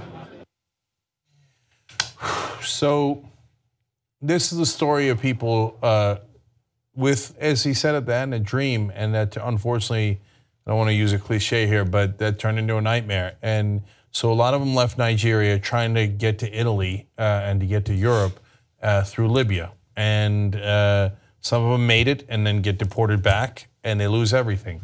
And in the meanwhile, sold off as slaves, beaten, sexually assaulted, killed, electric shocks, and all their life savings stolen from them. Then they have to go back to where they started and start from square one. It is some chance that if they stayed, that they would be pretty hard workers. Having gone through all of that for freedom, that they might actually live out that dream. But we've decided we're not going to give them that chance. And so it's just super disheartening to see what the world has come to. And I don't know how much people can withstand. So things are boiling over in lots of parts of the world, and they're trying to escape. But these guys who believed in the Western dream,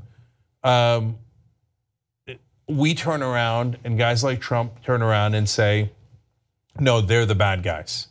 They're the ones that are causing trouble. No, they're running from trouble. They're running towards freedom and opportunity. Yeah.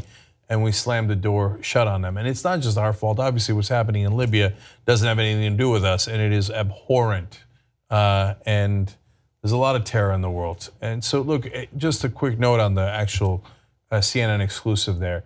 I often criticize them, but you got to give credit where credit is due. They did a wonderful job in bringing a powerful and important story there.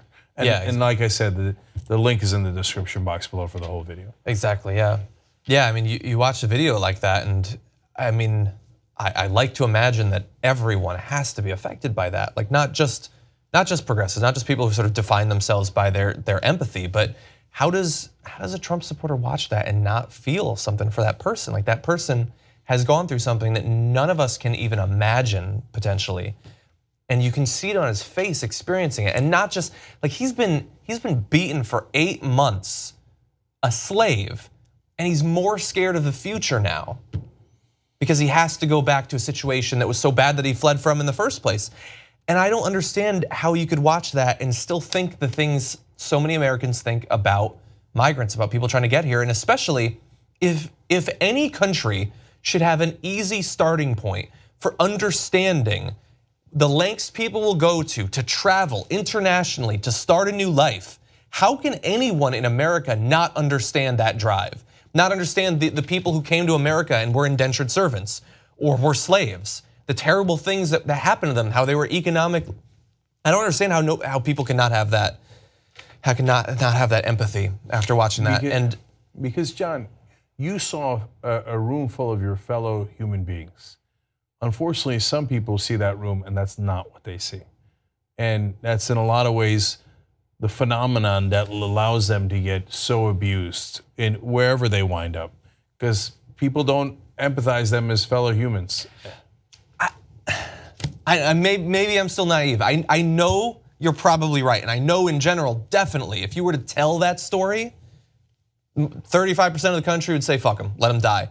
But if you sat them down in a room and made them watch the video, how can you listen to that person's voice and him telling his experience and not be affected by it?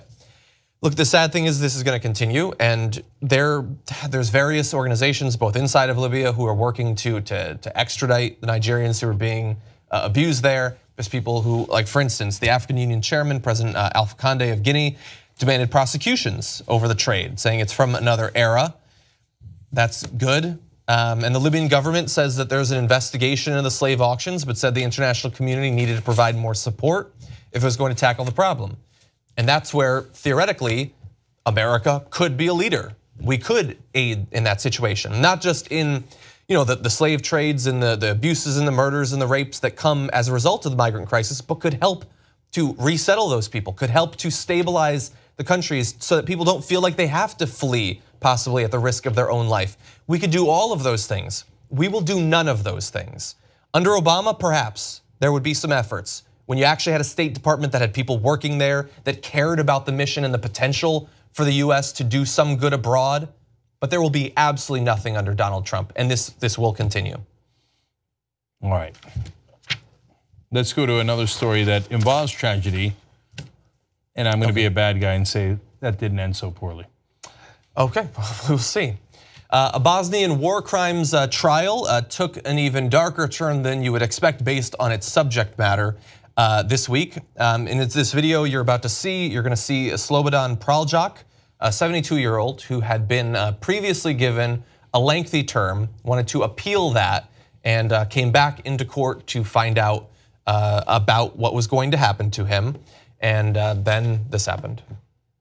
Slobodan Praljak is not a war criminal. I am rejecting the court ruling. Stop, please. Please sit down.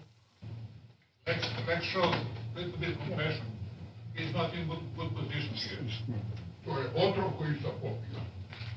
I have taken poison.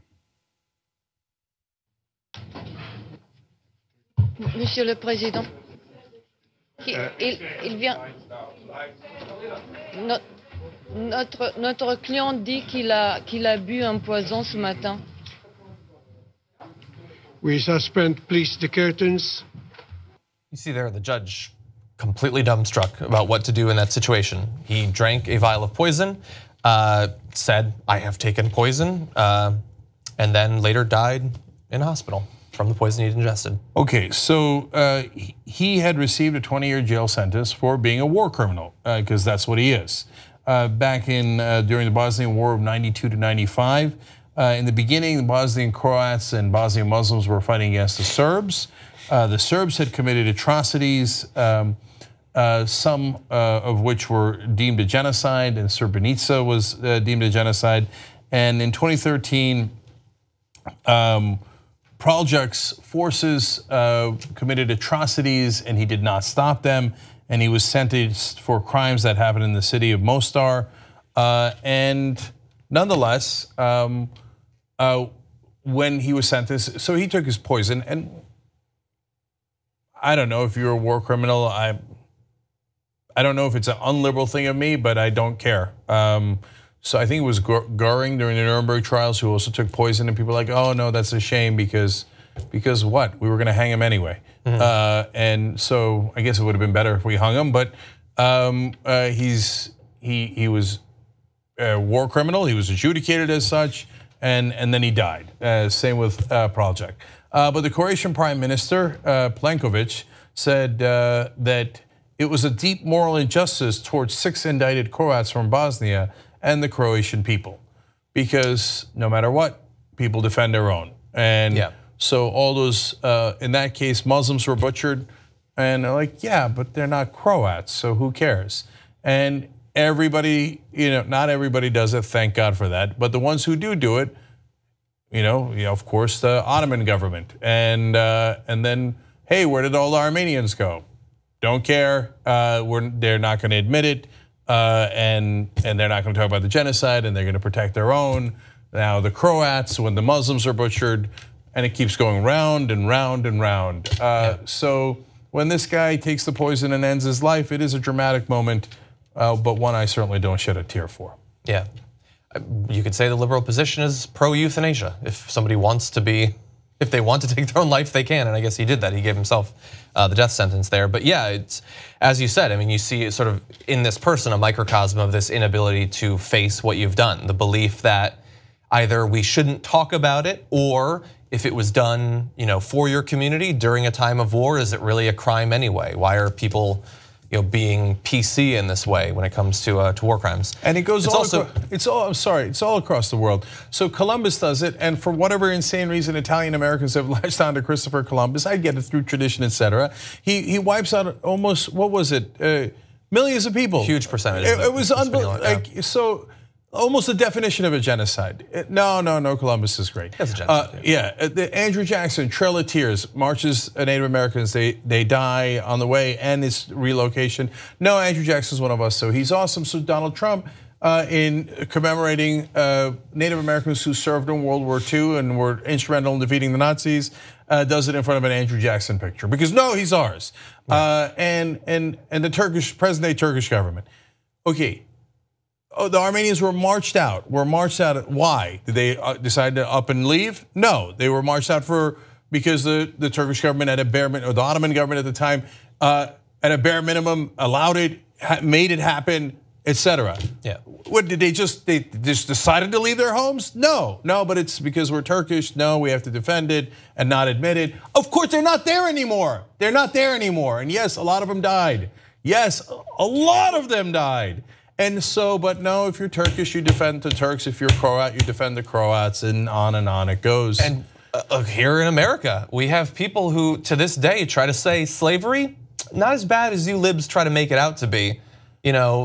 Possibly the darkest stain on our country's past. They try to spin as being an okay thing. There were people, I believe earlier this year, defending the Japanese concentration camps, people who defend the bombing of Hiroshima and Nagasaki. Like, we have our own stains, and we have huge swaths of our population that refuse to admit that our history is littered, maybe more than the history of most other countries, with terrible acts of that nature.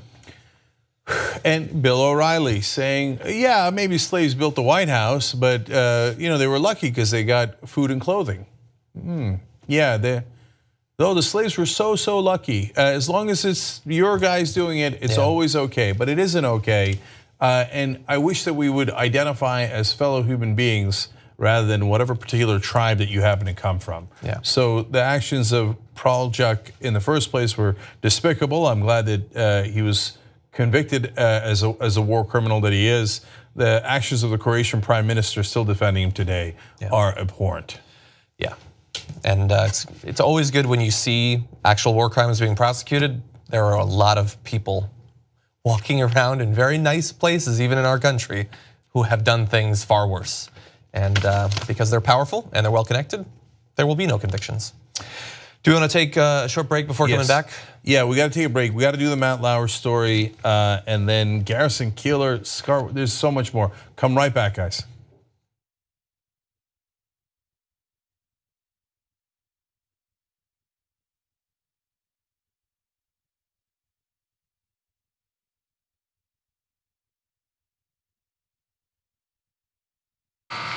All right, we got a graphic incoming. Putting it up, 3, 2, 1. All right, video next. And next video. And power panel. And dropping it.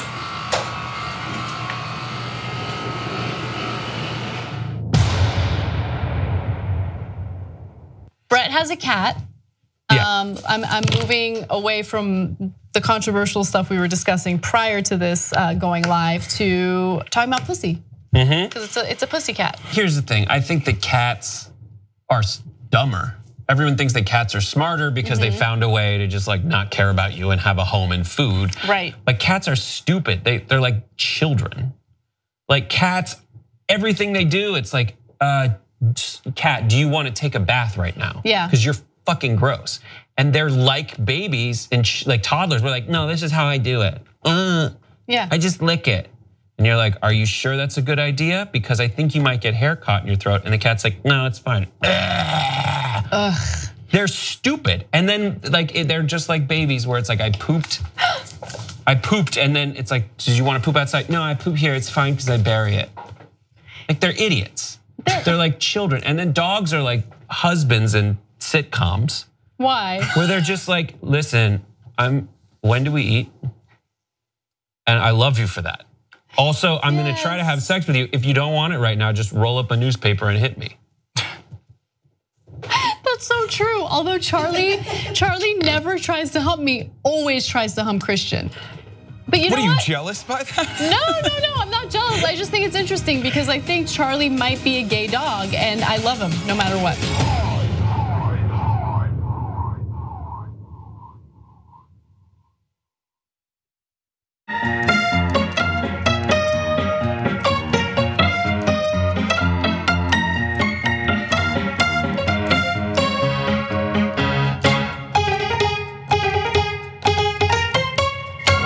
Welcome back to a whole new season of Murder with Friends, the show where two friends get together and talk about the darker sides of history. You guys know that I go all the way on conspiracy theories, so work with me, people. How did the police let that happen? Because they were corrupt at the time. It was like awful, not that they still aren't. Statistically, we've all met someone who's murdered someone. It's creepy. You can't talk about a murderer without going back to his origins. It's Murder with Friends. Don't be scared. You're among friends.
Back on the Young Turks, Cenk Uygur, John Iadarola with you guys. Bernice Panders writes in, some of us who have no vehicle, no local friends or family support and are disabled for life, net is our only access to the world. And if they cut that access off, man, they're playing with fire. The pitchforks are next, and it's not going to be us. We're not the pitchfork people, but they're behind us, and these guys don't get it. Like, these corporations are slowly squeezing the life out of us. Yeah. Anyway, By the Lake 23 says, genocidal war criminals are the ultimate cowards. Woke Poppy says, you know how Germany's super ashamed of the Nazis and their crimes? America should be ashamed for the Civil War, the Confederate, and for slavery. And so, you know, I'm glad you brought that up, because I feel like I think the Germans did the best job in dealing with what has happened in the past. We might disagree with some of the ways they've addressed it. Like in terms of limiting freedom of speech? Yeah, in some areas. Okay, maybe the pendulum. But they have addressed it. The pendulum has swung a little too far, but boy, I mean, owning up to it and going in a different cultural path is 1,000 times better than what many of the other countries have done. Japan, Turkey, among others. Like, imagine if we had a president who owned up to just our experience in Afghanistan, Iraq, Syria over the past 2 decades, even like that. We don't have to go back to everything, but just the immediate terrible things we've done internationally. Yeah. Anyway, all right. Okay. Well, I mean, Obama did do it. He briefly said that he talked about how we did the coup in Iran. They deposed their democratically elected leader, and the Republicans, the barbarians that they are, said, "Oh, he's doing an apology tour." Yeah. No, he's being honest, which I know you despise. I forgot about that, actually. Yes. Both parties are still the same, though. Anyway, okay, the big news of the day, perhaps. Matt Lauer, the NBC News morning anchor, was apparently fired today, this morning, pretty early, over detailed sexual misconduct allegations. Now, there was originally in the morning one set of allegations, and since then, others have come out. Actually, not long before we began this show, 2 additional women came forward about their experiences with Matt Lauer. We're going to have the reactions of some of his co-hosts and co-workers, but first, some of the information about what he is alleged to have done. The first, as the co-host of NBC's Today, Matt Lauer once gave a colleague a sex toy as a present. It included an explicit note about how he wanted to use it on her, which left her mortified. Goes on to say, on another day, he summoned a different female employee to his office and then dropped his pants, showing her his penis. Oh my God. After the employee declined to do anything, visibly shaken, he reprimanded her for not engaging in a sexual act. He would sometimes quiz female producers about who they'd slept with, offering to trade names, and he loved to engage in a crass quiz game with men and women in the office called Fuck, Marry, or Kill, in which he would identify the female co-hosts that he'd most like to sleep with. And then, and this is just bizarre. His office was in a secluded space and he had a button under his desk that allowed him to lock his door from the inside without getting up. Oh, good God. These are all at this point allegations, but that seems verifiable. Come on. Does he have the button? If he does have the button, that's hard to explain. There's a whole secret world that apparently we were totally unfamiliar with. And when I say we, I mean the women who did not suffer it and the men who did not perpetrate it. Like, I don't know, I lived in this like nice suburb and we didn't have weird stuff going on, and I guess I led a secluded life and didn't realize that people locked their doors with a secret button and dropped their pants and to their coworkers. That's insane. So look, in varying degrees, and I know some people hate it when we talk about degrees, but degrees do matter, okay? So it's one thing when a New York Times reporter is coming on to women when he's drunk and he kisses them and tries to kiss them, and they say no and he backs away. Okay, he's terrible, yada yada. So it's one thing if Matt Lauer is giving a vibrator to a friend and the joke didn't land and it was taken very poorly. It's another thing when he gives a vibrator and says, this is how you should use it on yourself, and it's a coworker. No, no. I've got something worse, by the way. It's a third thing when he just drops his pants and he's like, give me something.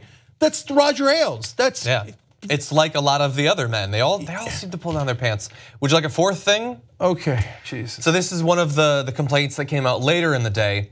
One complaint came from a former employee who said Mr. Lauer had summoned her to his office in 2001 and then had sex with her.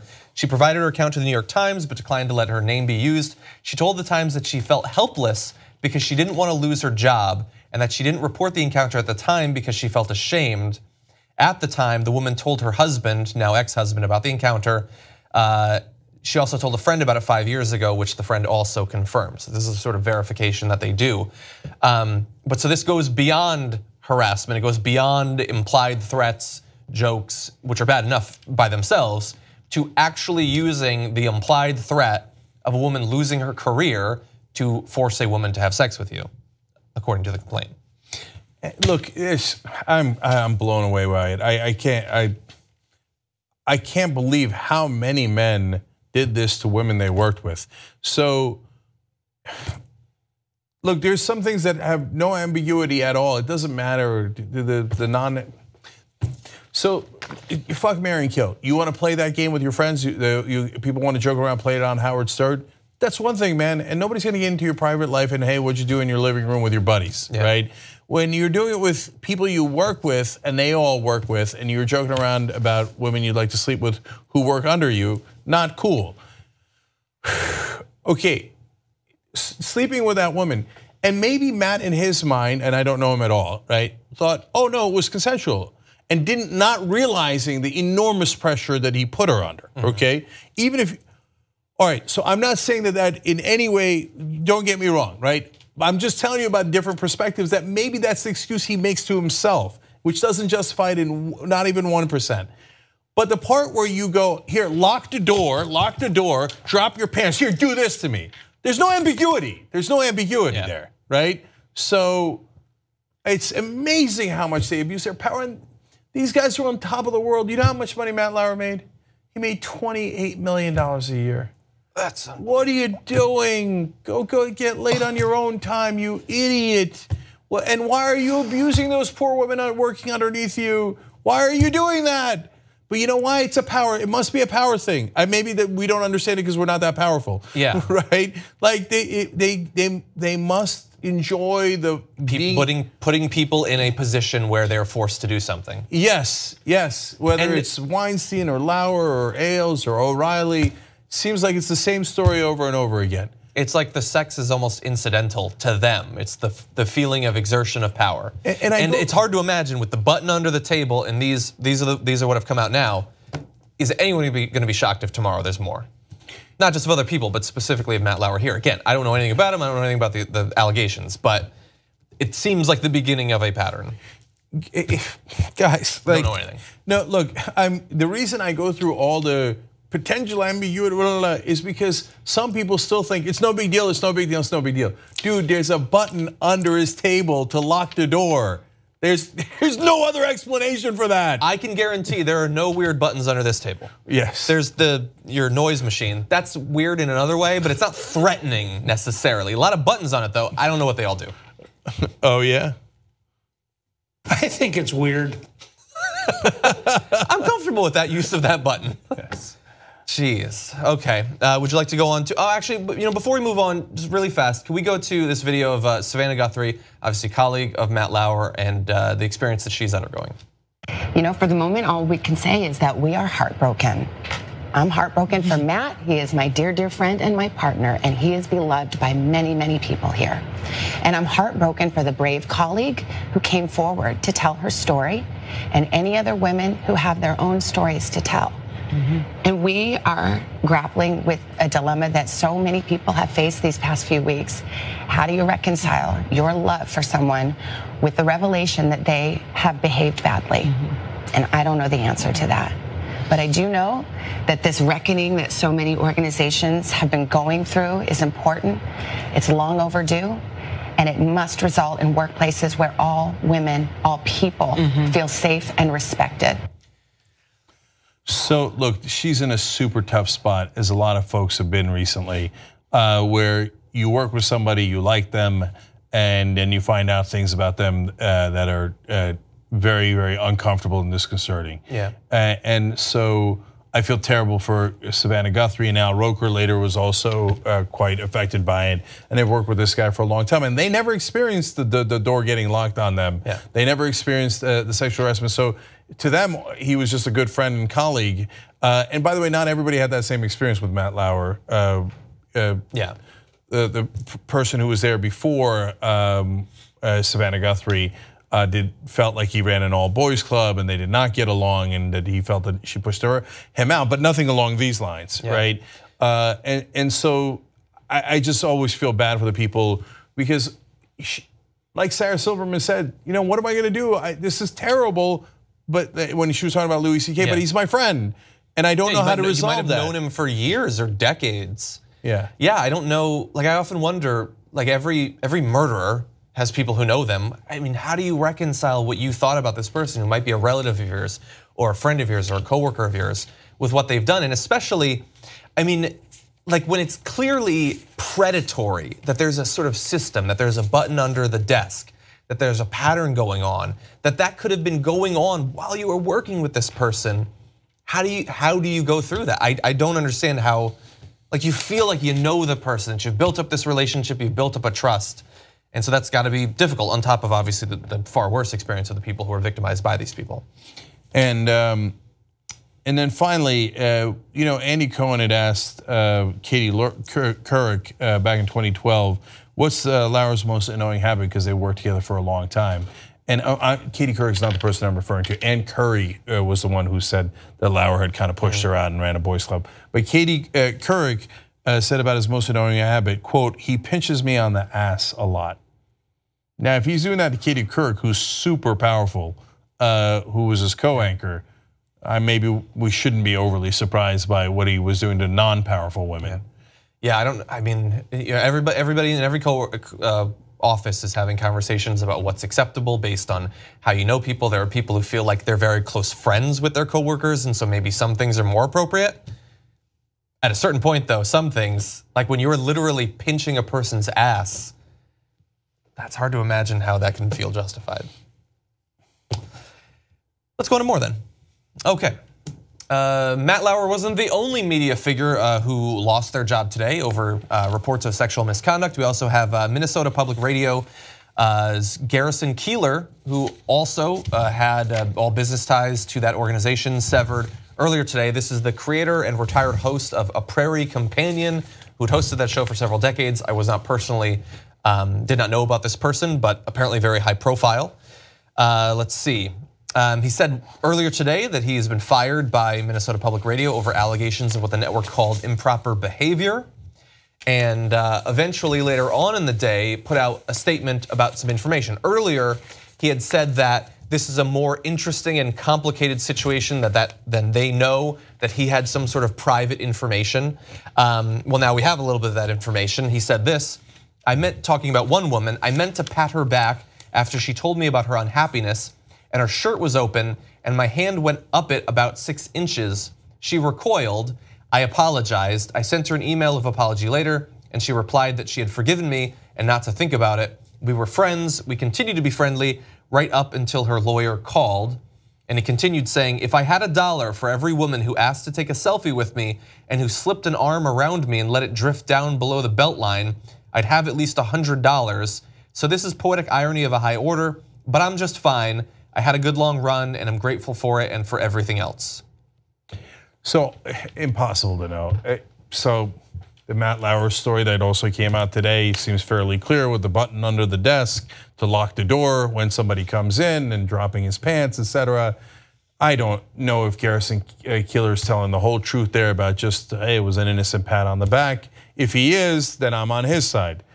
But that's only one side of a story, and if lawyers will tell you the only thing worse than no sides of a story is one side of a story. And so we haven't heard out the woman or women, I don't know in this case.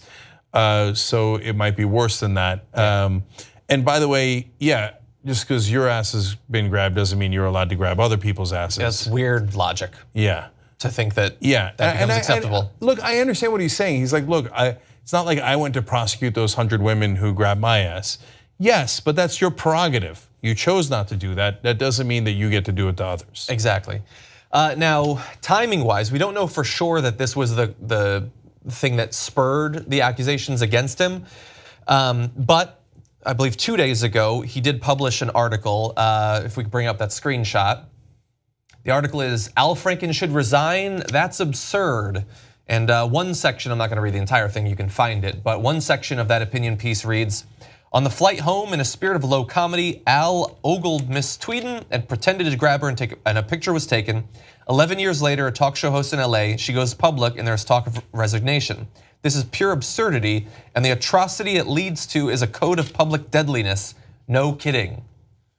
That's a strong take on that. And it does appear, these are not causal things, but very often some of these men, especially in media, who have been found to have engaged in sexual misconduct, will have spoken out against women who make accusations in the past. I mean, I believe, I'm not gonna say specifics, but I believe that there were some other cases of that, and this is apparently one of them. It could be that they're feeling, when they see these accusations being made, when they're seeing careers being ended, they start to think back on their past and they wonder if theoretically they could be the next one. No, in this case, he was. Whether he's right that it was unjust for Franken and himself, or he's completely wrong and they both did it a number of times. In the case of Franken, I don't know if the editorial came out before or after we found out there were 2, 3, 4 women who claimed, had other claims against him, including, again, grabbing their ass, etc. And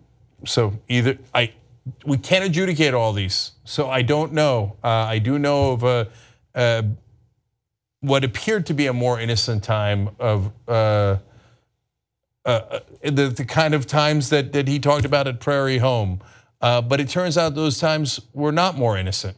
In a lot of ways, they were more guilty. We just didn't know about it. So now we do, and then he reacts like, ah, damn it, why are we going on this witch hunt? And some people will be wrongly accused and it will be terrible, and if he was complaining about that, he'd be right. But if it turns out that he did do it, and now we know that Franken did do it on several occasions, then it's not a terrible thing. It's a disinfectant. It's a light that shows you what was going on when we were pretending that everything was fine back at Prairie Home. And I will say, I'm gonna be super careful about this, but in that same vein of the possibility that people are projecting out about these accusations, worried about what might happen to them, there is a personality who appears on Fox News who did a long tweet storm, incredibly detailed, about their concerns about how women are going crazy accusing people. So that might make some news later on. I'm gonna be super careful, but it was an interesting display earlier today.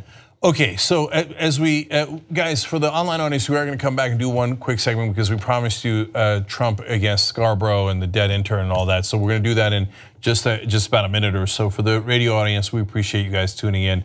Of course, if you join at tytnetwork.com/join, you can get the show anytime without commercials and get the whole show. And everybody go to justdemocrats.com/Allison and wolf-pack.com/John. To go help those causes. All right, we'll be right back for the internet audience.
All right, back on the Young Turks.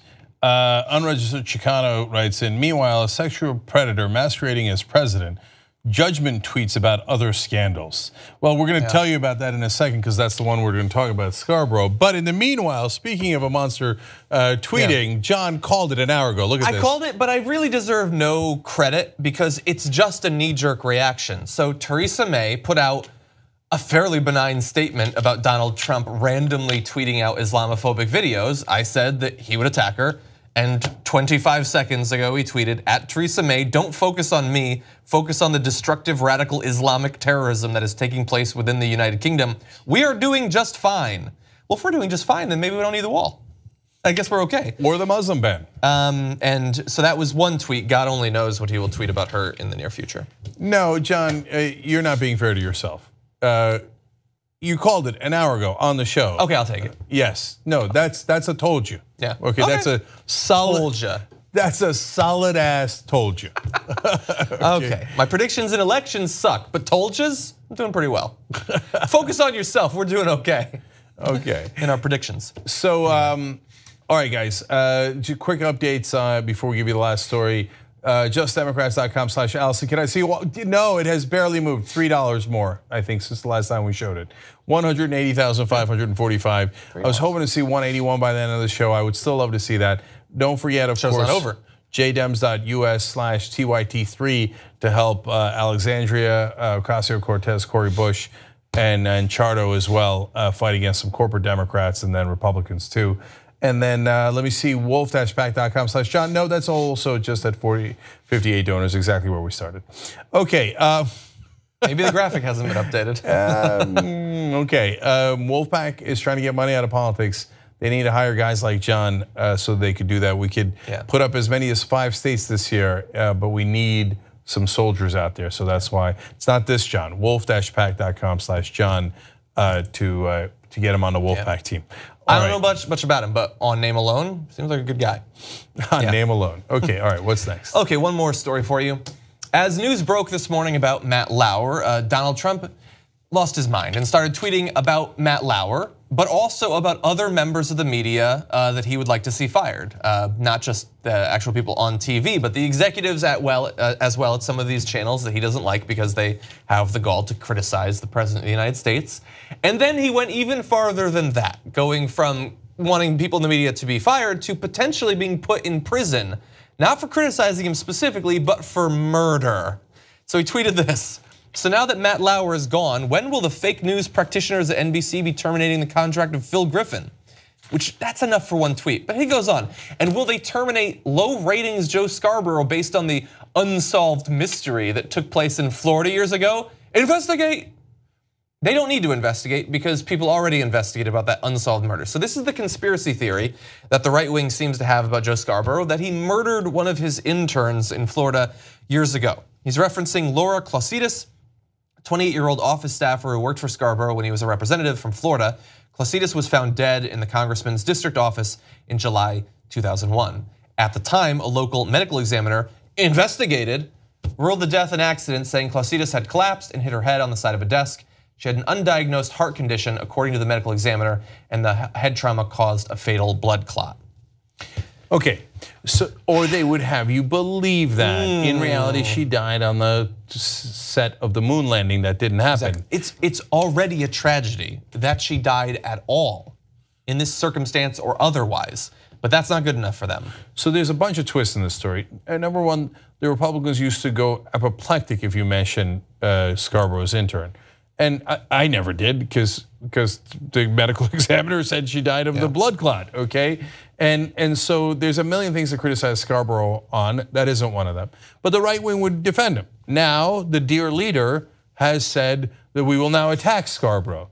So the right wing now comes, oh yeah, dead intern, of course he murdered, of course. Yeah, unsolved mystery, right? So and now they're attacking Joe Scarborough's brother, who's apparently a giant Trump fan. Yeah, George Scarborough, who nobody had, of course, heard of. About him. Yeah, and he's like, yeah, but I know my brother didn't murder the intern, so Yeah. Oh, now it affects you. So now that it finally affects you, I mean, he'd been bashing your brother all along, but now that he's basically called your brother a murderer, you're finally like, oh. Yeah. And he's okay with him on the policy far. stuff. Yeah. It's funny, that is exactly what JR thought your position would be. Yeah. And it's totally true. Oh, wait, this one affects me. When he hated Muslims, I loved it. When he hated Latinos, I loved it. When he hated black people, I loved it. Oh, you're calling my brother a murderer. Yeah. Oh, just a slight bridge too far. There's too many conspiracies. People are getting things confused and mixed up. Joe Scarborough didn't kill his intern. Ted Cruz's father killed Joe Scarborough's intern. Obviously, Joe Scarborough has an alibi. He was busy killing Seth Rich. How do people confuse all of these things? No, look, I'm joking about things that are tragedies. I understand that, but it's because people have lost their goddamn minds. Sometimes people die, and it's just a tragedy. It's not a conspiracy. No, look, Donald Trump's a lunatic. He thinks Ted Cruz is horrible politician. I can't stand Ted Cruz. but he thinks that Ted Cruz's dad killed JFK. You have to be absolutely insane to believe that. Only a lunatic would believe that. And so millions upon millions of Americans voted for a lunatic who belongs in an insane asylum. And he didn't say it. He didn't say these crazy things after. And he didn't just say it during the election. He has been peddling conspiracy theories for literally years. But we as a country have never been good at telling truth from falsehoods. And we're getting way worse at it. Way worse, because of the ways we self-select into media and the fact that we down on education constantly, the way we defund it. But this is on top of the Joe Scarborough stuff. In addition to that, recently, I just read this today, Maggie Haberman, we referred to one of these recently. Maggie Haberman and Jonathan Martin of the New York Times report that they've spoken with people who have spoken with the president recently. And recently, he has multiple times regularly asserted that Obama's birth certificate is fake. Not in 2013, he's doing that now. No, the guy's lost his mind. He won the popular vote, and that the Access Hollywood tape that he apologized for is fake. It was doctored, it didn't actually happen. No, he has a mental condition, man. One, he's preposterously dumb. Two, he's a lunatic. Three, he's a pathological liar. He cannot help himself. So this is the same guy that Scarborough that he was in love with before. Oh, Scarborough, oh yeah, you're tremendous, you're awesome. And then Scarborough turns up, you're terrible, you're a murderer, blah, blah, blah. And look, and in this topsy-turvy world, he gets me to defend guys I can't stand. Like Ted Cruz's father, who thinks that Jesus picked Ted Cruz to lead the country. Then who picked Trump? Anyway, so okay. I got an idea. Yeah, all right. And then Scarborough, I can't stand Scarborough, but between Scarborough and the lunatic, okay, I'm going Scarborough. Yeah. Hey, lesser of two evils. Okay, for Christ's sake. Anyway, and then Phil Griffin. Phil Griffin and I don't get along. That's, I think, fairly, for the people who know it, common knowledge because of how I left MSNBC. But why is he blaming Phil Griffin for Matt Lauer? Matt Lauer's at NBC, Phil Griffin runs MSNBC. Matt Lauer doesn't work for Phil Griffin. Those things are not remotely connected. Yeah. Oh, but I don't like MSNBC. Phil Griffin's the problem. Why don't we? And then you're talking about investigate Scarborough. What is this fascist gonna do? I mean, he asked the Justice Department. He has the power to investigate people. Yeah, he asked the Justice Department to interfere and do a political investigation of Hillary Clinton, and they are now considering it. Are they going to consider an investigation of Joe Scarborough next? Because now we're doing political investigations. So this is how fascism begins. You investigate your political opponents and you investigate those in the media. You pack the courts on the side as well. That's also going on. But like, as much as this is conspiracy theories, this is a multi-tweet, and it's not the only time he's done it, but it's the latest attack against people in the media who criticize him. And potentially with governmental consequences. He can actually do something about Joe Scarborough if he wants to, but he regularly attacks those who have the gall to criticize him. Even light criticisms. It's not like Joe Scarborough is like John Olivering him on a regular basis. Look, he just doesn't support him anymore, and that makes him a murderer. Look, guys, so there's plenty of reasons to impeach him already, but the open question, a lot of people have a lot of different opinions on that. But if he goes to pardon anyone that is part of the investigation of him, so pardoning Mike Flynn, pardoning Manafort, any of those guys, he should be immediately impeached. If he imprisons any of his political opponents, he should be immediately impeached. And if he imprisons anyone in the media who he perceives to be an opponent, he should be immediately impeached. Because if you don't immediately impeach him, you then say it's okay. It's okay. And then Katie bar the door. because that means he can imprison anyone he doesn't like, and then we've lost our democracy completely. So as insane as these tweets are against Scarborough, it is a very, very serious matter. We cannot let this go any further. Yeah, I will say this. This is aside from that topic, totally different. I don't want to die ever, but if I die here, I like you guys, so dump my body somewhere because I don't want to be a liability in terms of conspiracy theories for you later on. So just like throw me into a lake or something, because if I die here, I can take down the whole damn thing. Okay, Jesus Christ. All right. I don't want to cause trouble. All right, when we come back for the members, a rare post game where it's John and I. So John's on the show a lot, but since he normally doesn't make it to the end, he's almost never in a post game. I'm not often, yeah. He's not going to die in the studios. He is going to make it to the end. Okay, we'll see. Okay, so we'll have some. We'll finally switch it up a little bit and have a little bit of fun in the post game. TYTnetwork.com/join to join us. Bye bye.